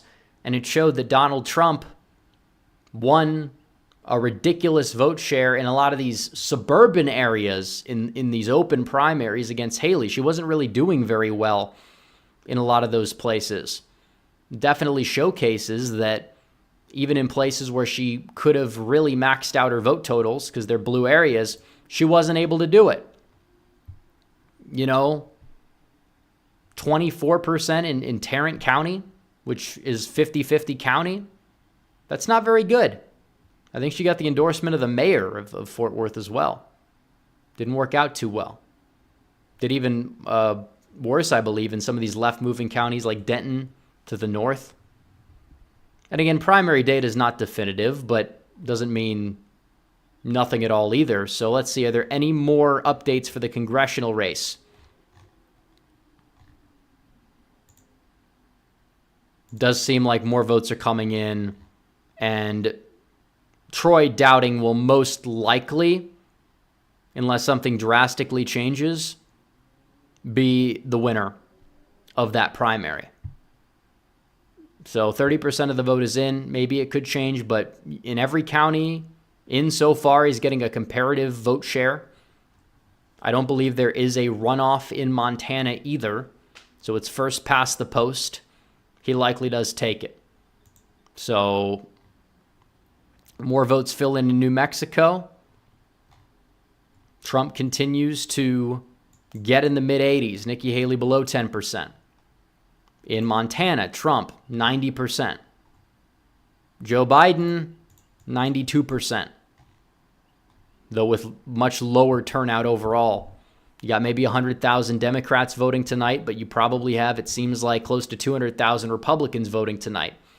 Or at least people voting in the Republican primary. Again, you do have a lot of crossover because I believe this is an open primary. And it's in a red state. So Democrats know that they probably are not going to win some of these congressional races, but they like to come in and cause havoc. They're causing havoc all over the place. They're causing havoc at the governorship level. Gianforte is very relatively popular. But still, does seem as if he's losing some ground. Although it does seem like a lot of that ground is coming from some red-ish areas. I don't know much about Fergus County. Maybe Fergus County's not red. Montana's got a little bit of a strange county map. It does. But it is a very red county, so I don't know. Saga says, I'm the most high on Hovde, personality and policy. He can win. He can win. He's a good candidate. It is questionable. People are going to try to hit him with you lived in California. Is that going to work? Is it going to stick the way it stuck for Dr. Oz? I don't think so. Because Hovde's actually from Wisconsin, grew up in Wisconsin, ran for political office in Wisconsin before, has a Wisconsin personality. Like, the attack lines on him are ridiculous. Polite Rude Guy says, been sub since 2019. I've seen you grow. Well, thank you. A lot of people in chat tonight. A lot of people in chat that have been early adopters. We also got some new people who have never been here before. So make sure you guys subscribe if you're new. Make sure to like and sub. So I don't know if we're going to get a call on the stream for the second district. See, now, yeah, the second place winner keeps shifting. But Dowling is still at 37%.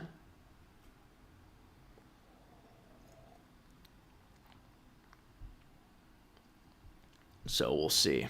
New Jersey's within 6. Really? Oh, yeah. Yeah, there's 25% reporting. Did they call this too early? I think I wouldn't have called... If I knew that these votes would shift this way, probably wouldn't have called it that early. There's some of these counties starting to flip. It's strange how county to county this is. The counties Glassner's winning, he's getting like 70% of the vote. It's also the place by New York as well, but not everywhere by New York. But in these other counties, it's Bashaw by a lot. But these counties tend to be smaller, except for Ocean, which Trump is going to win in November by like 100,000 votes-ish. Maybe a little bit less than that, but it gives near 100,000 advantage to Republicans every time. But we'll see. It's within 7. I think Bashaw is going to still win. I just wouldn't have called it that early. Let's see. Am I concerned about illegals voting? There's a concern. Do I think it's going to be enough to move the needle? No. I don't believe it's enough to move the needle in many places, but we need to beat whatever possibility of it's going to happen. It's true. If they can, it's likely true that it's been happening. So if the illegal population doubles, you take that vote share, you double it. It's probably minuscule. A lot of states where they're high in concentration can make an impact. There's voter ID. There's a lot of things in place. You know, it's more of a concern in California, where everybody gets mailed a ballot. Some people get mailed a ballot. They don't live there anymore. They may not vote, but who knows what could happen with that ballot? Maybe that ballot gets voted on. It's possible. Technically, it's illegal. But does it mean it doesn't happen the way they say that we have the most secure elections ever? I disagree with that. I think it does likely happen a lot. Enough to make California red, no. I mean, you probably have people that do it the other way. Probably not as common, though, because it's California. Check New Mexico. There's not any new developments in New Mexico, so I don't know what there is to check. Or any counties all the way in, though. We have a few counties all the way in, does seem. Not a lot of them, though. The remaining vote will likely be Election Day. Should boost Trump a little bit, probably to 85, 86 at most. Cyrus Jalali says Tester is going to win again, split ticket. No, I disagree. I think he's toast. Trump's on the ticket. Tester's not a moderate. If his voting record was like Manchin's, I think he would actually have a shot, but because it's not, he doesn't. And that's a problem. Tristan says, starting to get nervous about our flips in the Senate outside of Ohio, West Virginia, and Montana. Is there still enough time for other candidates to close the gap? Yeah, I wouldn't look too much into the polling right now. That polling is bound to narrow. A lot of these places have Democrat incumbents. Republicans don't have name recognition yet. But also, people that vote for Trump, a lot of them down ballot will just vote Republican. Who's going to split their ticket for Trump and Tester and it'd be like 10 to 15% of the population of the state of Montana? It's unlikely that that's going to be the way that it goes. Tester will probably go out there and make things closer than usual, but it kind of just, I guess you would say, calls back to the whole Steve Bullock thing. Yeah, Steve Bullock's a little bit different. I don't think that he's going to win by 10. Do I think he could win by 5? Yeah, absolutely. I think right now it's like a 4-point game. That's why I have it as lean Republican. We have more votes coming in. Trump about at 90% in the state. Kind of surprised no preference isn't a little higher.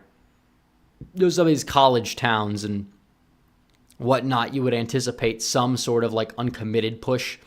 Maybe you'll get that in some places. I don't know. But it doesn't seem like you're really having it. But turnout's not really very good for Biden in terms of raw votes, it seems, especially because he's going to get less or around 100,000. Trump is probably going to get closer to 200,000. So, yeah, I think that I'm confident in I'm confident in Sheehy just because of the fact that Trump's on the ticket. If it was a special election, it might be a little bit different, but it's not. Tester, I've yet to hear an argument for why he's going to win. If you didn't have a third-party challenger in 2012, there's a very good chance he gets knocked off, and the Republican candidate this time is much stronger than the candidate then. Sagas's thoughts on the Mark Robinson poll that came out. Well, he's now tied in the average. So there's 5 months to go. If he's tied 5 months from now, I'm confident in his chances. I'm confident. Trump's on the ticket. That race is taking all the oxygen out of the room. It's not like a lot of people are going to be able to focus on Facebook posts from 2017, which he's moved past it. We've all moved past it. It doesn't need to be talked about anymore. That's all they can hit him on? Well, so be it. If it was an off year or a midterm year, it'd be a different ballgame, but Trump is on the ticket, and you have somebody who has a lot of good qualities as a candidate as well. So, yeah, I think that Robinson's got a very good shot in November. I think he does underrun Trump because they do like to split tickets a little bit in North Carolina. But I think that Trump is going to do well enough to the point where Robinson's got at least I'd say around a 50-50 shot as of now. Isaac Yoder says, I happily voted against Miller Meeks. I never saw it as being as close as it is. Do you think she could go down in 26? Yeah. I mean, keep in mind the only reason, she ran for office 5 times in this district, and I believe she was not really able to get by very often. So she's not that strong of a candidate, but now that she's the incumbent, she's got more pull. But they haven't even called this race yet. This county probably goes for her, but again, Scott County, that's Davenport. This region tends to be coming in more for David.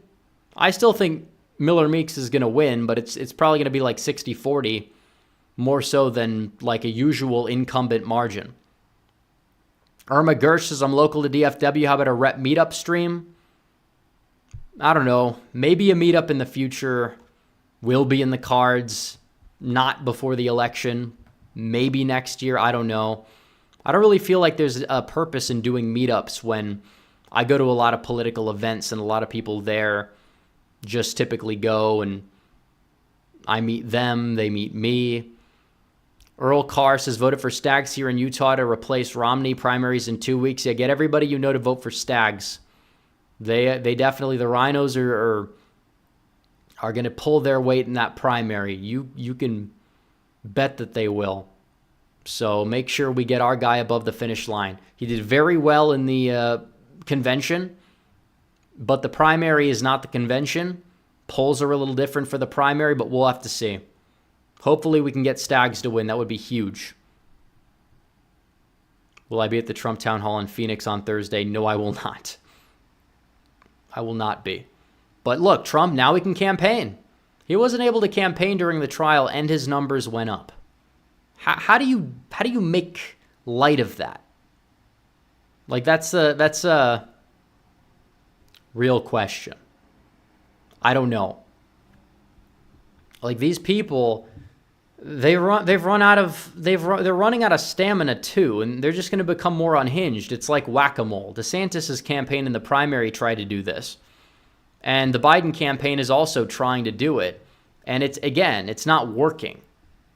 Except this time, the people that they're trying to appeal to are not Republicans, which, it's putting unpopular Democrat positions against popular Republican positions and trying to defend them and defend Biden's record. It's more like a George Bush versus Trump Republican primary, maybe not as egregious, because the climate has changed so much, but still. DH says, I'm really scared for Trump's chances in Pennsylvania because of the 22 results, because Mastriano got beat by 15 and Oz by 5. Here's the problem with that. Those people are not Donald Trump. Those people lost for different reasons. You have a socially liberal, carpetbagger, depressing turnout after a really rough primary who didn't have any ties to the state. And then you have somebody who supported a total ban on abortion after Roe and didn't even spend a dime. Completely got defined by ads and lost to Josh Shapiro. Now, I will say this. People need to understand that in 2018, Republicans lost the governorship of Pennsylvania by more than the Mastriano margin, and they lost the Senate race by much more than the Oz margin. But 2020 was competitive, so I don't think it's fair. Meanwhile, Republicans won the generic ballot in the state in 2022. So it's not entirely a fair comparison. That's with a Biden +4 electorate. Fetterman could make inroads to Trump supporters just because of the way he looks. I mean, you're kind of seeing it now. It's like, now I understand why he won. Sympathy vote. Maybe that's a real thing. I don't know. But I do think people use the stroke as the excuse. They're like, oh, well, this is why he's so incoherent. And now he's making more sense rhetorically. Doesn't mean he's making sense in terms of his voting record, because he's not. Maryland Degati 83 says, hey, Rep, any wins for America First? Well, I would probably say nothing that I've seen other than state legislature races, but Trump winning obviously is big. He's putting up big numbers tonight all across the country in every single state that we see. New Jersey, he's getting 98% so far. That's probably going to drop as more write-ins get tallied, but he's going to get probably above 90, which is crucial. Colin Shaw Indie Games has just got here. How's the night going overall? Good. No surprises, but good. It seems like in the House, we scroll down here. Yeah, Downing still leads 37-21. Chopper Rocker says, Serrano lost because her name was far end of ballot. Who? Oh, in the New Jersey race?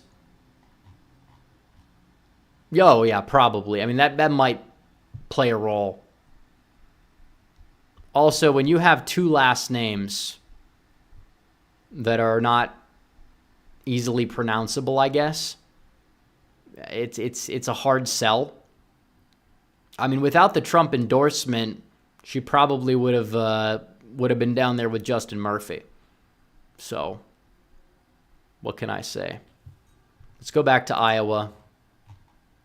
Miller Meeks, we don't have any votes in. I still think that Miller Meeks is going to win this race, for the record.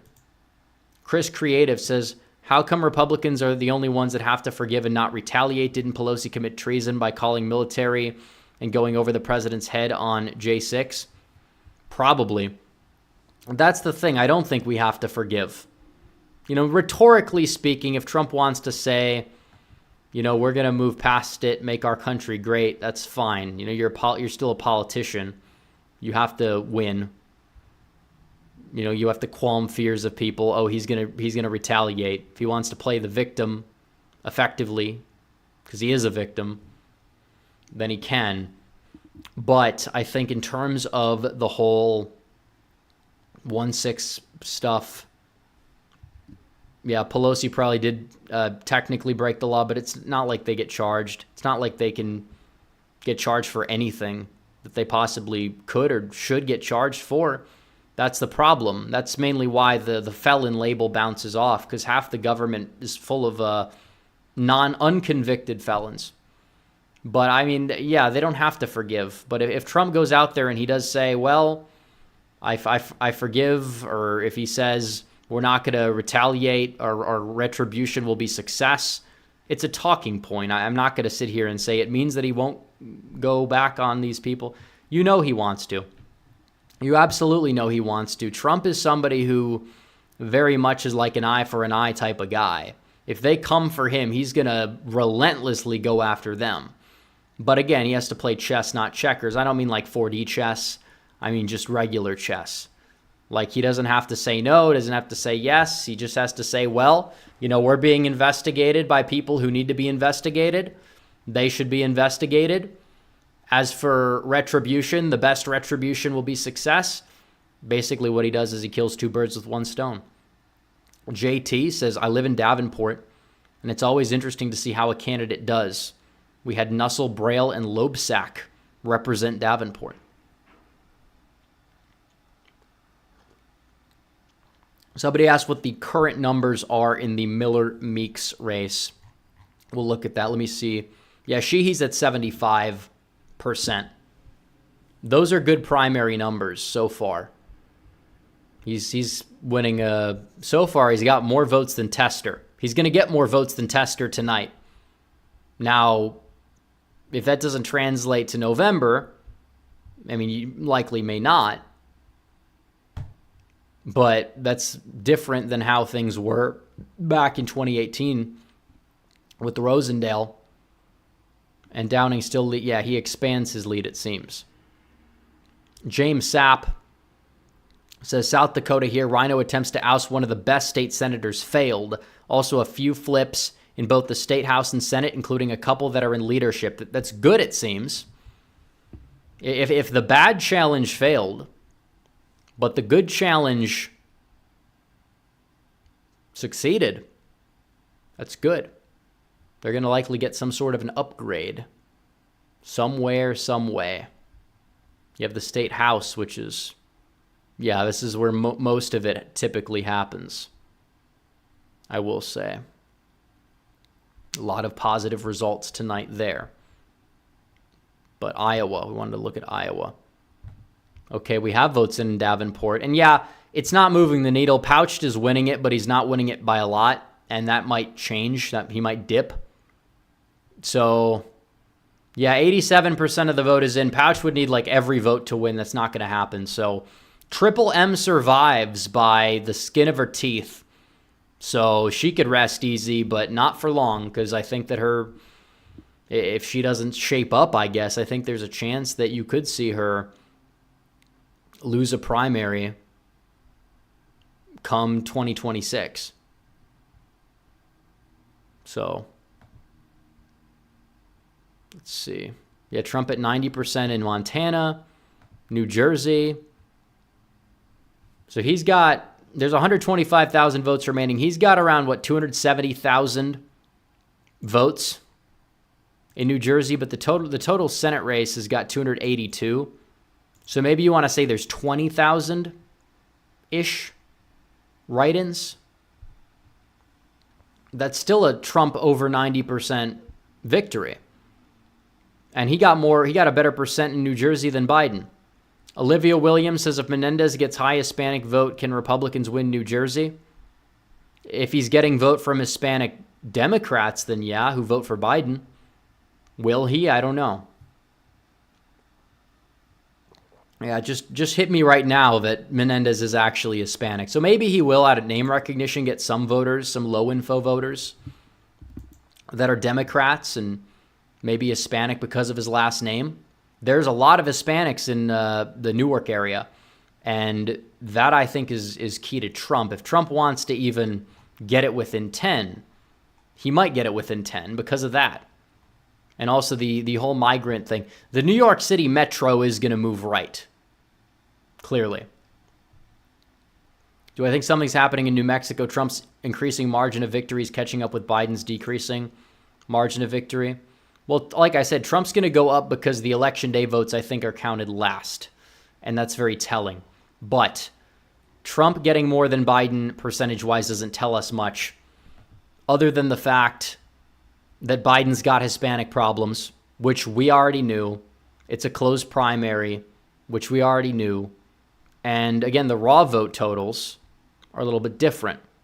So Biden likely does lose ground as more votes come in. Trump likely gains ground, but the total vote share reported, Democrats turned out at higher rates, it seems. There's more registered Democrats than Republicans in New Mexico, even though that's shifting a bit.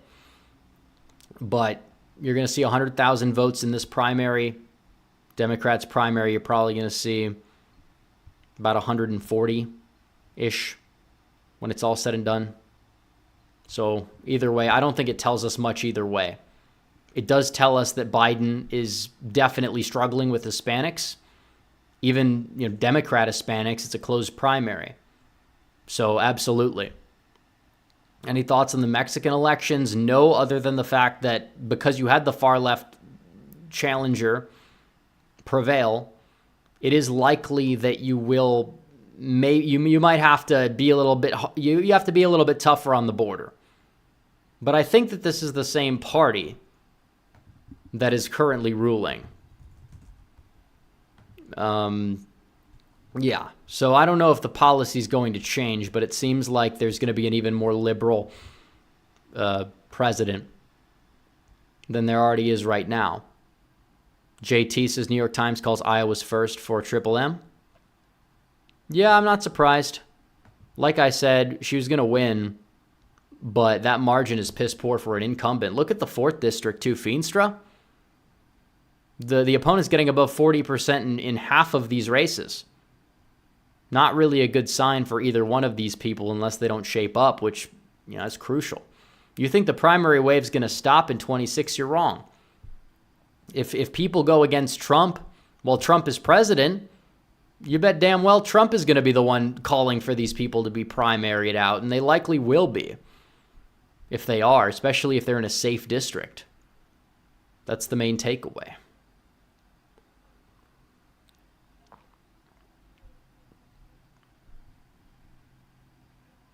Let's see. Something rate cuts. I don't think they're doing rate cuts before the election. I don't think so. But like I said, they are button mashing right now. You never seen anything like it. And the more they act like this, the less competent they're really going to be. They're just praying that something is going to work. Is it going to work? Hasn't worked yet. They're losing ground to a convicted felon after the felon, their favorite word, has been convicted. It's honestly, for Trump right now, it's a badge of honor. Maybe they will try to jail him if they think it's going to help him, but at the end of the day, will it?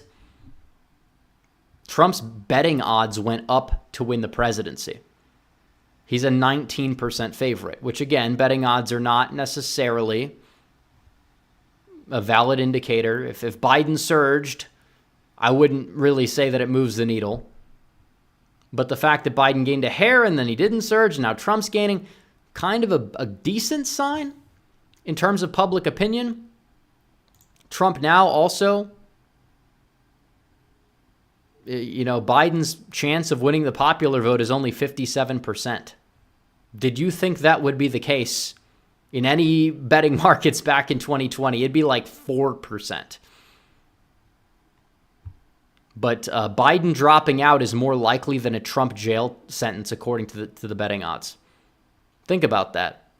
20% odds, Biden drops out. 14% odds, Trump's in jail. So betting markets are not perfect. We know they're far from perfect.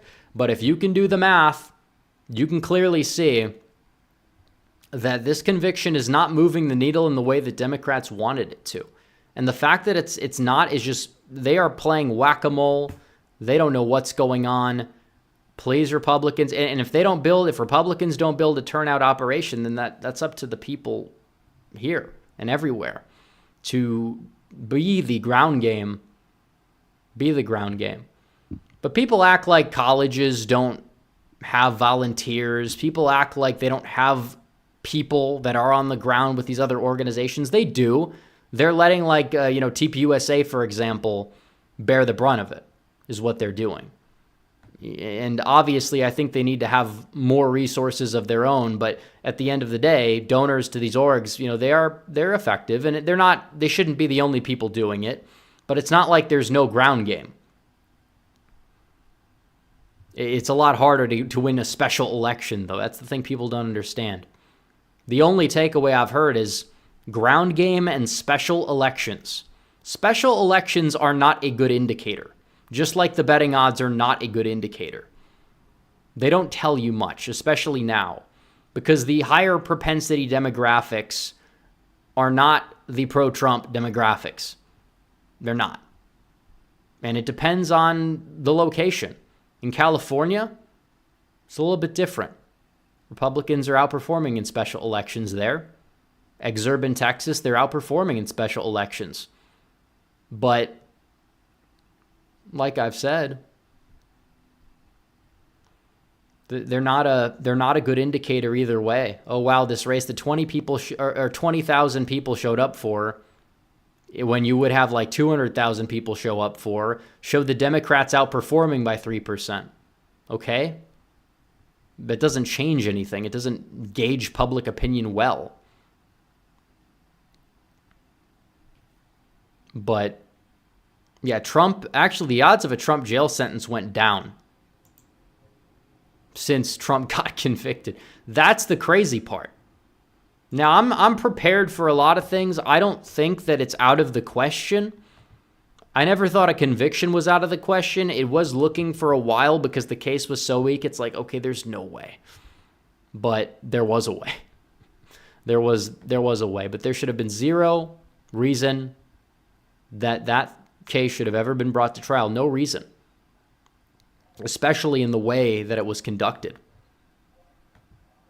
I mean, you have a judge who's an activist, donates money to the Democrats, and whose daughter works for the Democrats and works for left-leaning organizations, changing the rules. Somebody who ran for office on, I'm going to get Trump. Didn't say on what, just said he would get him.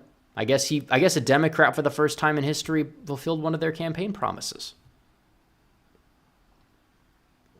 That's the main takeaway from it. So yeah, I don't know. And I do think that Trump's messaging with Biden's age is good because they want him to fall into that straw man. And they're like, oh, well, he's only 4 years younger. And it's like, no, the age is not the problem. The problem is he's an incompetent human being. It's true. The age was never the problem. There are centenarians who are far more with it than Biden that would make far better presidents than Biden. Biden is the problem, not Biden's age or whatever you want to say.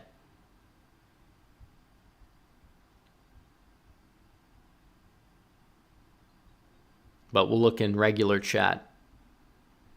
Description is wrong, says Georgia primary. You're right. Thank you for calling that out. We use the same template between certain streams, and sometimes it does that. So now it's changed. It should be changed. Supreme Court overturn? Yeah, I think it eventually will get overturned. But it could take a while to get all the way up there. Now, he probably, the local appellate court, I don't think is going to be very kind to Trump, though. They're liberals. So, what can I say? What does Idaho look like? There is no Idaho. I assume you mean Iowa. Unless you're going off of the old description, which is not correct. I updated it. We have New Jersey, which again, I wouldn't read too much into the raw numbers of it all. It doesn't really tell us much. Of course, there's more registered Republican or more registered Democrats than there are registered Republicans, so it would make sense. But Trump's probably going to get around 400,000-ish votes here. He's going to get around,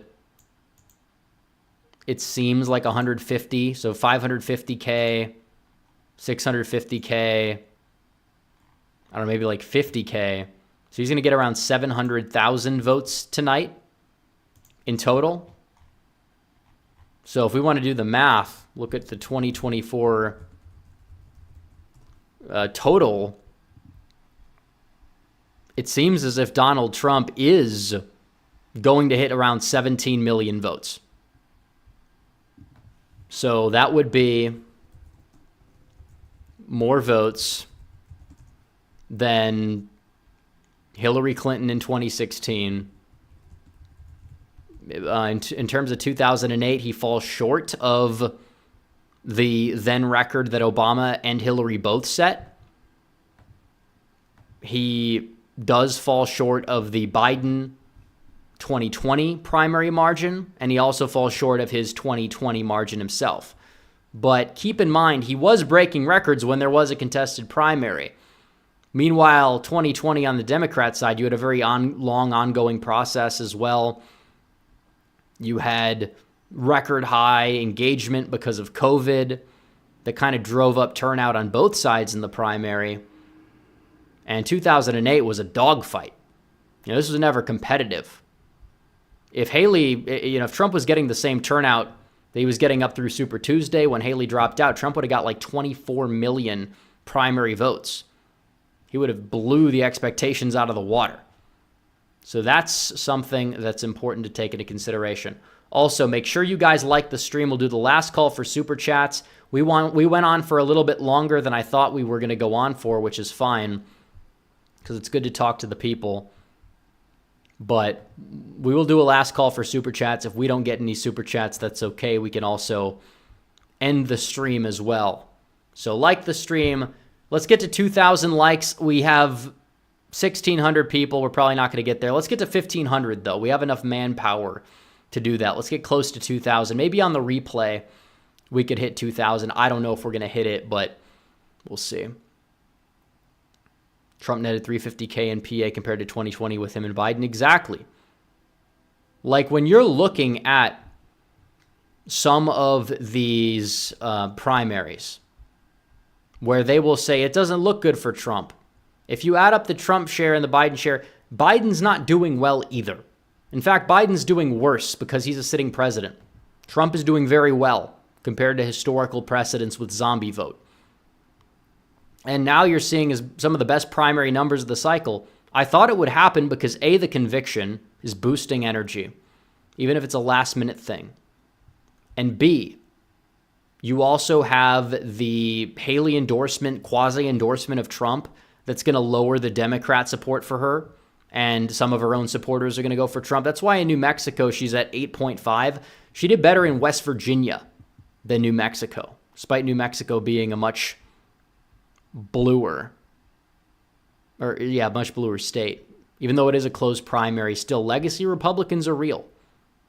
They exist. But Haley's only getting like 13% in Santa Fe of all places. It's like your rhino Republicans, your Gary Johnson types. Maybe they backed Johnson in 2016. Culture Abduction says, think you could ever go on Tim Pool's show? I'm pretty sure I could.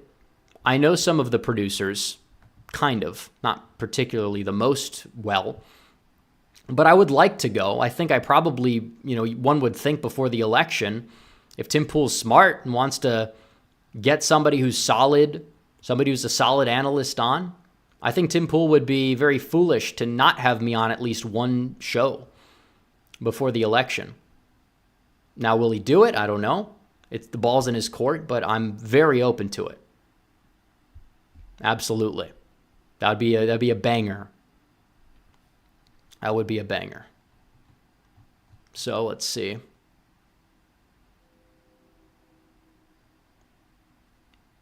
What do you think they're about forcing Kamala to do? What are they forcing Kamala to do that Pence did in 2019? Like not be the VP? Honestly, Biden doing a VP change, that's probably more feasible than Biden dropping out. But if they do the VP change, it would have to be, we're gonna put Kamala on the Supreme Court or whatever, because there's no way in hell they're gonna have, we're gonna kick out the first black female VP. They would never do that because of optics. They would never. It doesn't matter if Kamala's unpopular. Biden would lose support because of that from his own original base even. So we'll see.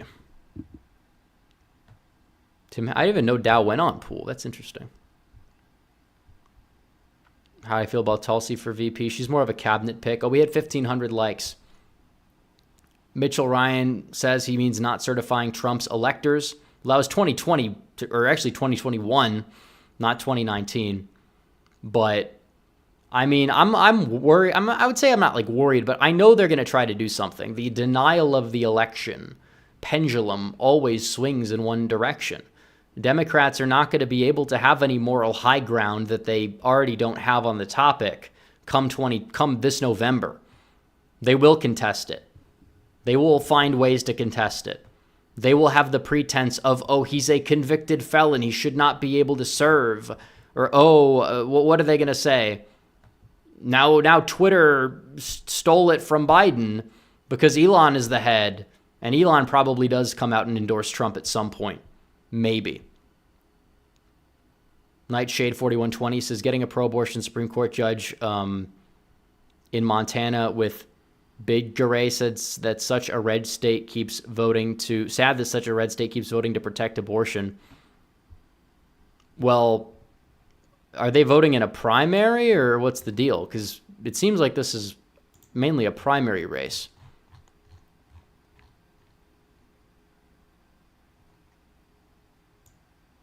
So, well, maybe not. But are these first past the post, or did these two go to... Yeah, it says some races may have multiple winners. But it is true they're giving them 54% of the vote. So, it's possible. But like I said, even on the same ballot that Trump does well, abortion does not do well. But at the same time, is that really a motivating factor in most places unless it's directly on the ballot? No. Is it likely going to be enough this time to help Biden? No. Maybe Arizona, it'd be an issue more so if that was if that law was still the law. But they went back to the old law after the ruling. Very strategic, Ducey court ruling, by the way. Agree or disagree morally with the law. It's clear why. It's clear why they did that at the timing that they did it in. Absolutely. DH says, what VP pick would help Trump the most in Pennsylvania? No idea. Like I said earlier today, I think he'd be better off if he picked a Catholic, because you talk about the cultural balance between the Sun Belt and the Rust Belt. It would not hurt you in the Sun Belt. This is not Al Smith in Alabama, rural Alabama in 1928 anymore. And probably helps you among some Hispanics too, in like Arizona, Nevada. But the Rust Belt, the South is very heavily Protestant. Trump is already technically Protestant.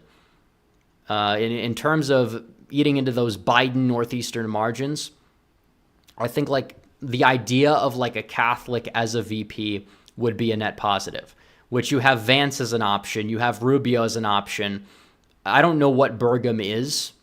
I haven't heard much about it, but I think that yes, Trump would stand to gain electorally in an area like that, Eastern Pennsylvania, if he finds somebody that can tap into the cultural, religious demography. Mike Pence was an evangelical. Mike Pence got Trump and made Trump, some silver linings of Pence. He made Trump very strong among evangelicals to the point where he's able to stand on his own and win them all. Now, there's not a lot of evangelicals in swing states, though. Maybe Georgia, North Carolina, they're all voting Trump regardless. So if you balance the ticket that way, I think you could say it'd be a net positive. I think you could say it would be. And that doesn't mean he has to. People are questioning the tweet of mine, and it's like, no, it makes sense. For electoral purposes, somebody replied to it with a very intelligent reply that was against the main premise, but he agreed. Let me find it. Let me see what he said. Something about... Okay, let me find this. Something about the Rust Belt.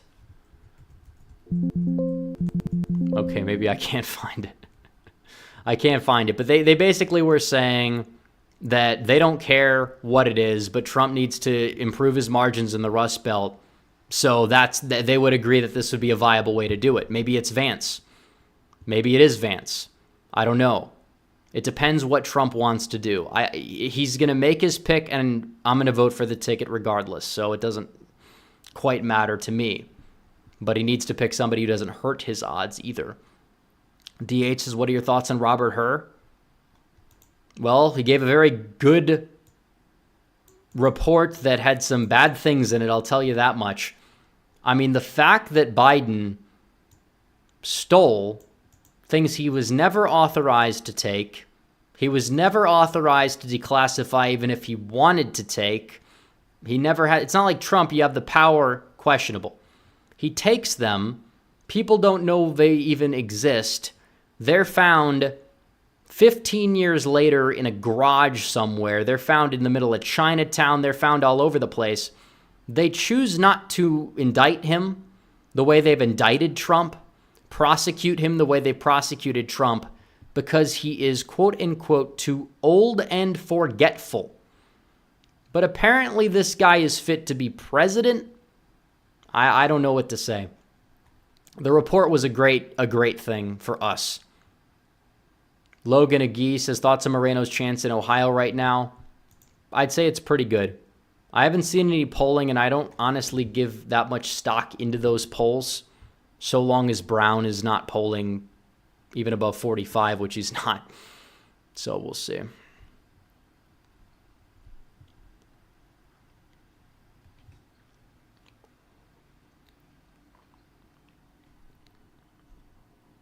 But Trump at 90 in Montana. I think we're going to end the show. Did they call any other races? Yeah, it's increasingly going to be Downing. He's gone up to nearly 40%. And the second place challenger keeps changing. That race is over. Iowa, they called it all. New Mexico, Trump keeps going up. Nothing out of this county yet. But we know all the winners tonight. We know them all that matter. And a good night for Republicans in South Dakota for knocking off a couple rhinos, it seems. So, anyways, guys, thanks for watching the stream. Make sure you guys like the stream before you go. Subscribe, hit the bell for notifications so you never miss another stream or video. Make sure you guys follow me on social media. The links are in the description. Mainly, I just use X and Instagram, but that's pretty much about it. But anyways, guys, thanks for watching. Red Eagle, out.